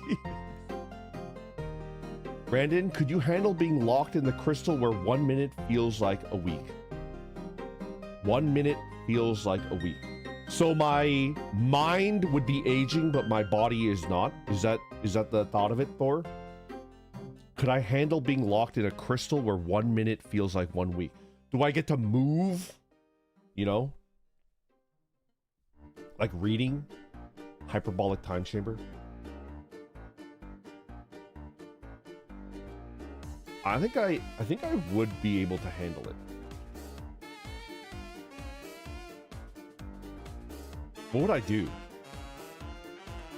Also, inflation doesn't stop. You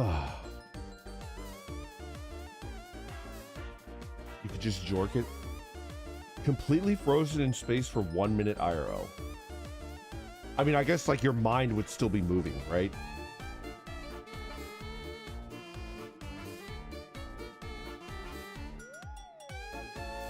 I would test it out. I would test it out for 1 minute. I could see applications for something like that.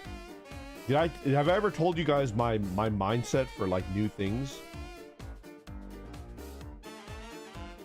Oh shit. El Manga Rat, thank you very much for the 5 gifted memberships. Whenever I'm presented with an opportunity to do something, the more rare it is, the more I'm inclined to do it. So if you put a situation in front of me that is like requires magic, it's like there's no way you could do that in real life, I am very highly likely to say yes, unless that situation has like a 40% chance of my death. If it's gonna kill me, then even if it's cool and magical, like I would not do it. But if it's definitely not gonna kill me and it's just like, you know, a minute of my time and possibly my sanity, I'm in 100%. You would totally hit the bong with a council of wizards if you're given the chance. Like real ass wizards? Yeah. Ah! Are you kidding me? There's no way I wouldn't do that. Yeah, totally real ass wizards.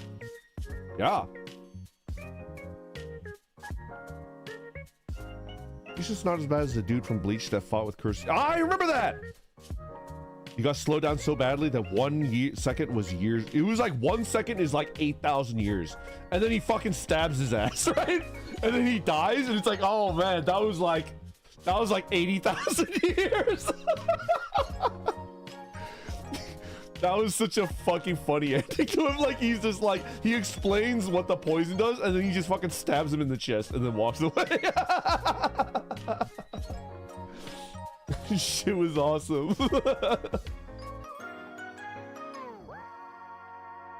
He's like watching the fucking sword go into his chest. It's like, it's crazy. That was the best kill ever in Bleach. It's pretty good. New wizard dropped today. He has ancestral recall printed on him as an ability. Ooh, okay. Maybe I need to riz him up, you know? I rewatched that scene so many times. What's my most rewatched anime scene ever? It's there, I just don't know what it is. There's a scene that I rewatch over and over again. No, you know what it is? It's not a scene. It's so stupid. It's a video game cutscene that I rewatch over and over again. I watch Frog taking up the Masamune and then slicing a mountain in half. That shit makes me tear up every time. To me, that's probably like the #1 video game moment of my life. It fucking fried my stupid little baby orc brain.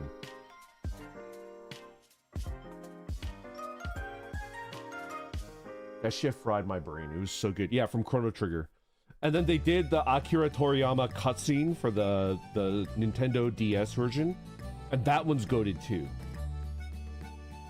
I watched a video where you see the animated cutscene and then it goes to the original video game cutscene and it's so fucking good.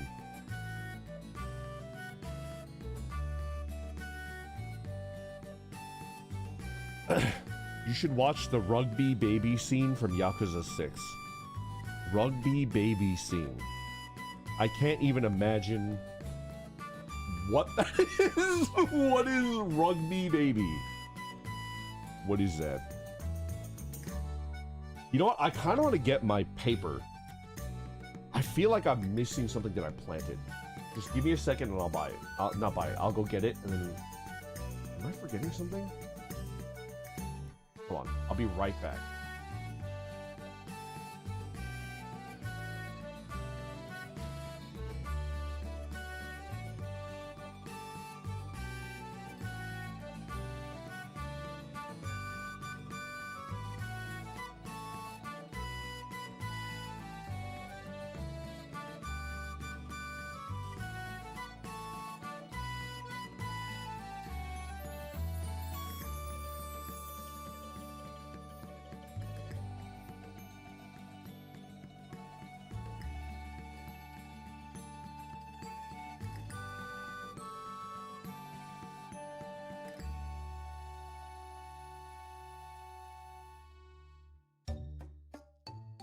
It's celery.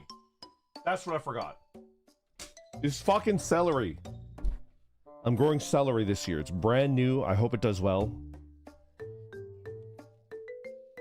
I was recommended to grow celery because for people that tend to overwater, they over care for their plant, celery is very easy to grow. Celery is a bog plant. Is that the one that makes your piss stink? That's asparagus. Asparagus is like a fucking alien plant, man. That shit is crazy. I hate celery. I hate celery.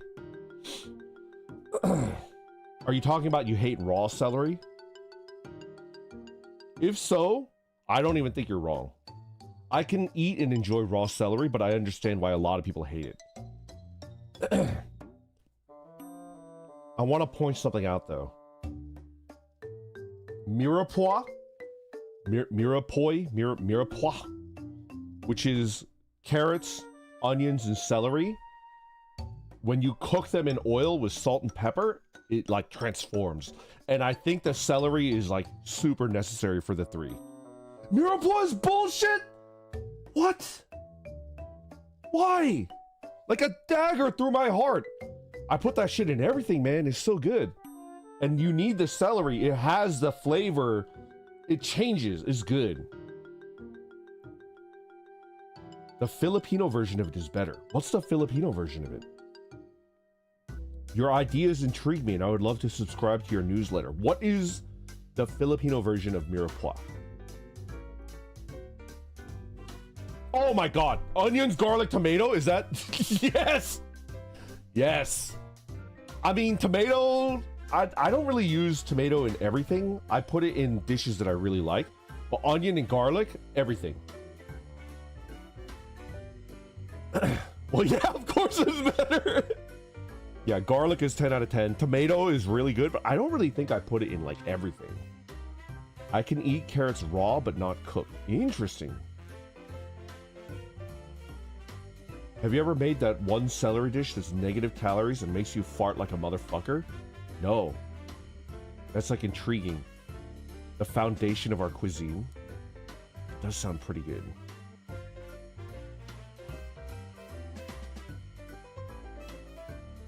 I just want to point out that, like, when you cook celery with other stuff and you cook it enough, like, it completely changes. It doesn't taste anything like raw celery anymore.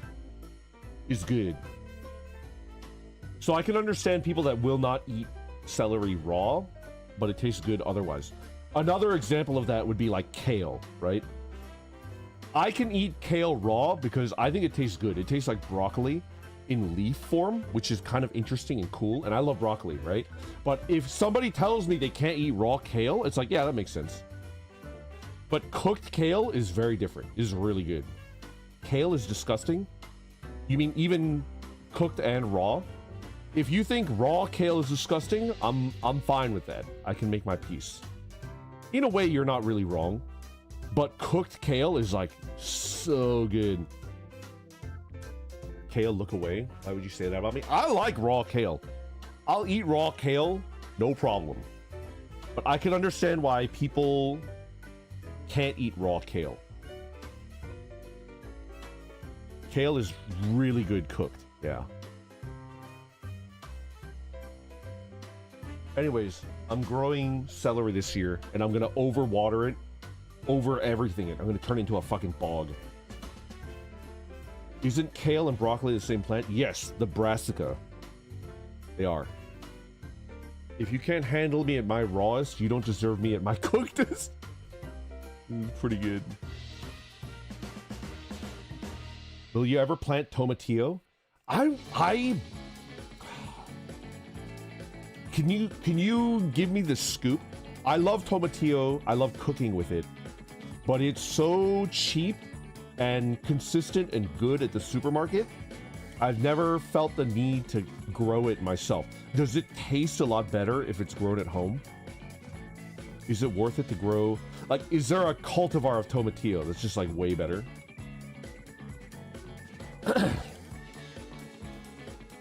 I like cooking with tomatillo a lot, but I've never really felt the urge to grow it at home instead of buying it. So it's cheap. It's cheaper than tomatoes.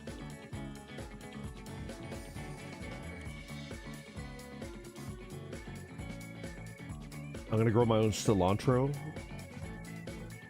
I think my end goal is to be able to grow my own pico de gallo, like tomatoes, cilantro, onions, garlic, maybe some serrano peppers or jalapeno, and then like lime or lemons, and then make my own homemade pico. That should be so good.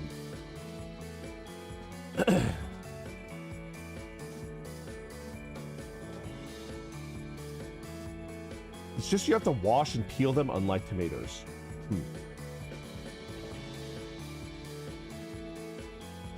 Yeah.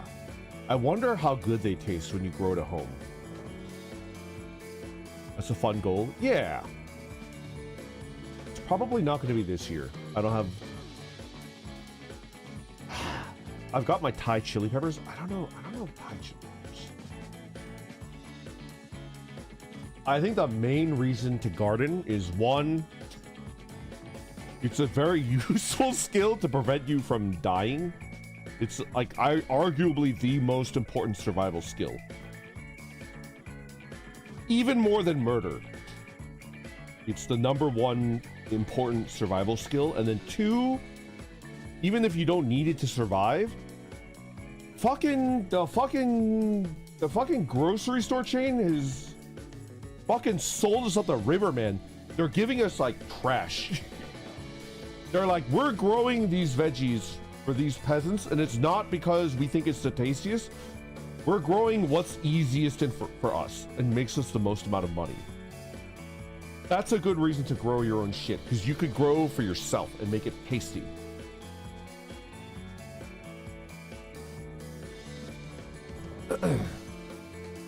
Gardening is what saved Tommy Lee Jones in the Martian.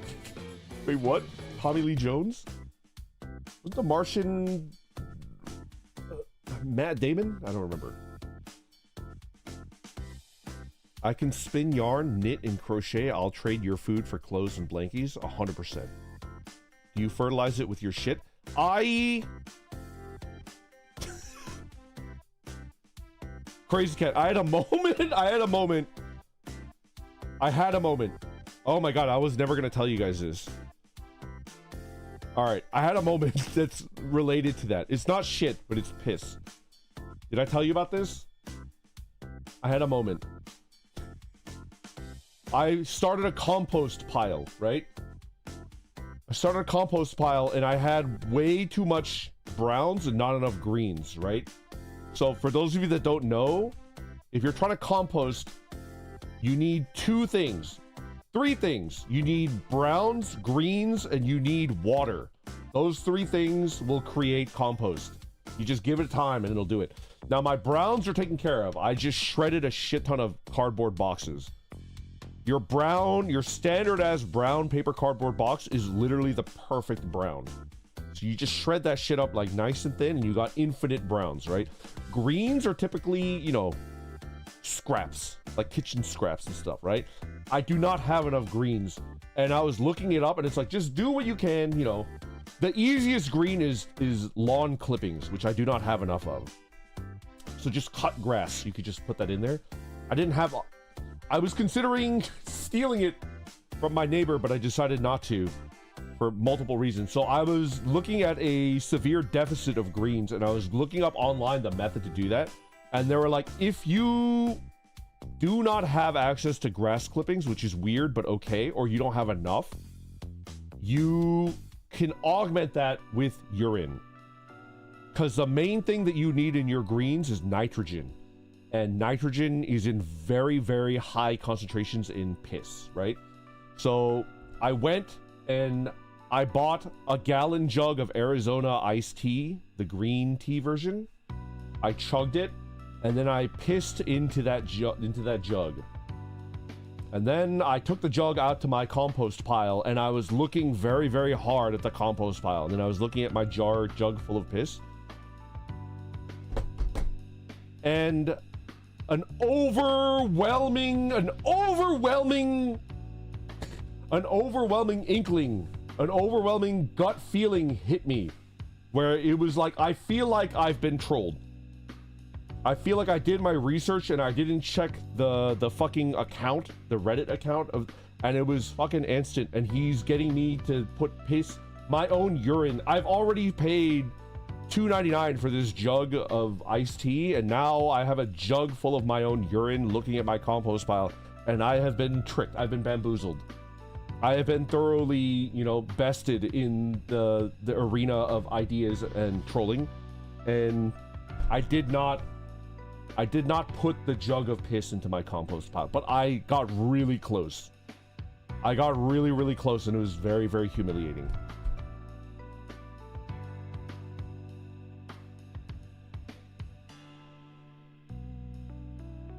So I pissed into a jug, and then I threw the jug away without emptying it out. Woo! Do you still have the piss jug? No, I threw it away. I threw it away. I put it into the dumpster, and then I put a bag of trash over the jug of piss. And if anybody finds it, it was a homeless guy. It was not me. So the jug is still out there. Classic hetero activity. Poured it on the land, and the grass grew magnificently. So if you piss onto grass, it will probably kill the grass because it's too much nitrogen. It's pure nitrogen. That's why in a compost it works really, really well, because it gets broken down and distributed evenly. Shiki, thank you so much for the super chat. Thirsty little flower. You have to water me. You have to use your pee.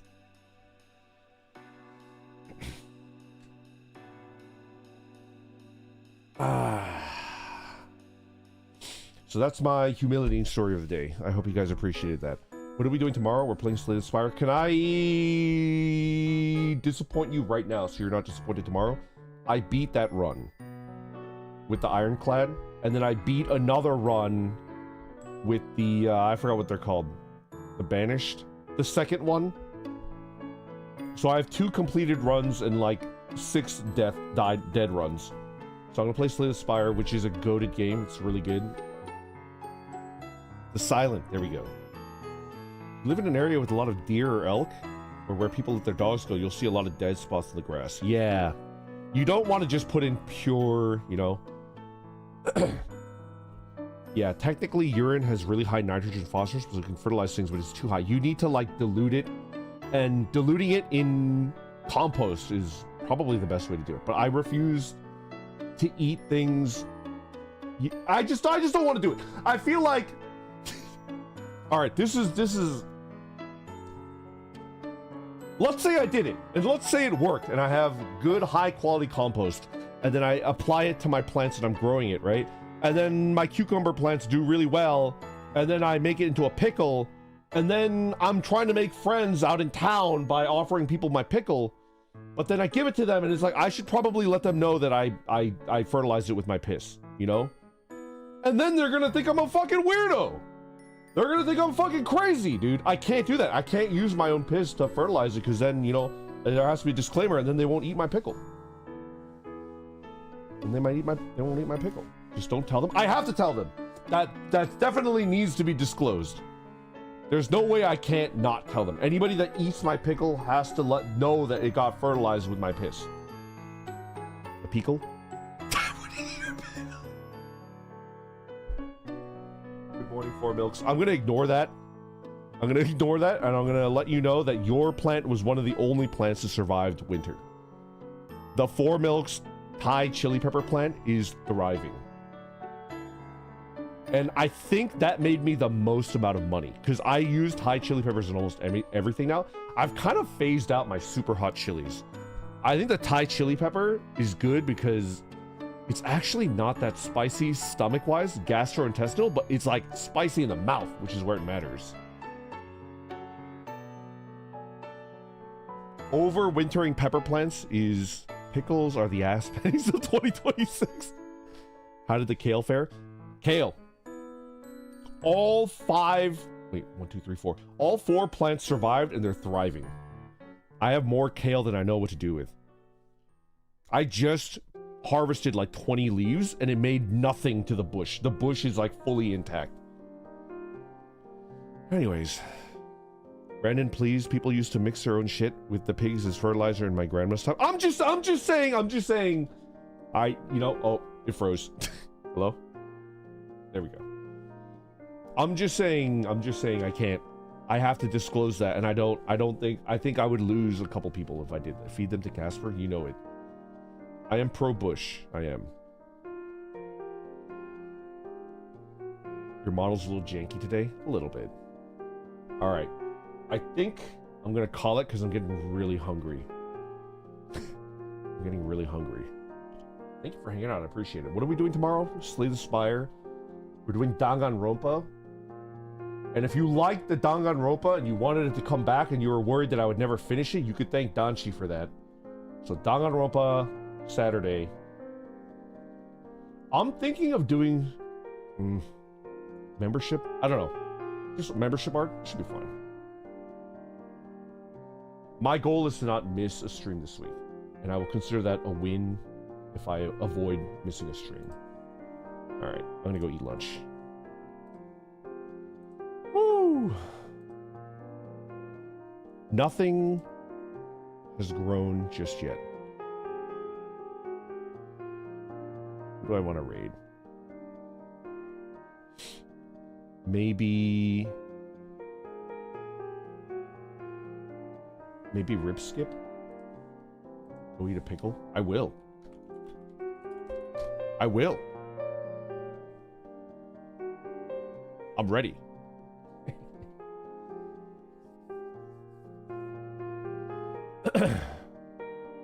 Okay. Click on that. YouTube, as always, you guys are my favorite. Thank you very much for hanging out with me. I appreciate it. I will see you tomorrow, and we're gonna have a good time. Thanks for the stream. I'll catch the VOD. People trick me into saying stupid shit. It's not my fault. It's their fault. So track them down. Daimao. Sushi. A lot of people trick me into saying weird stuff, but that's something that I would never say. Goodbye. Goodbye.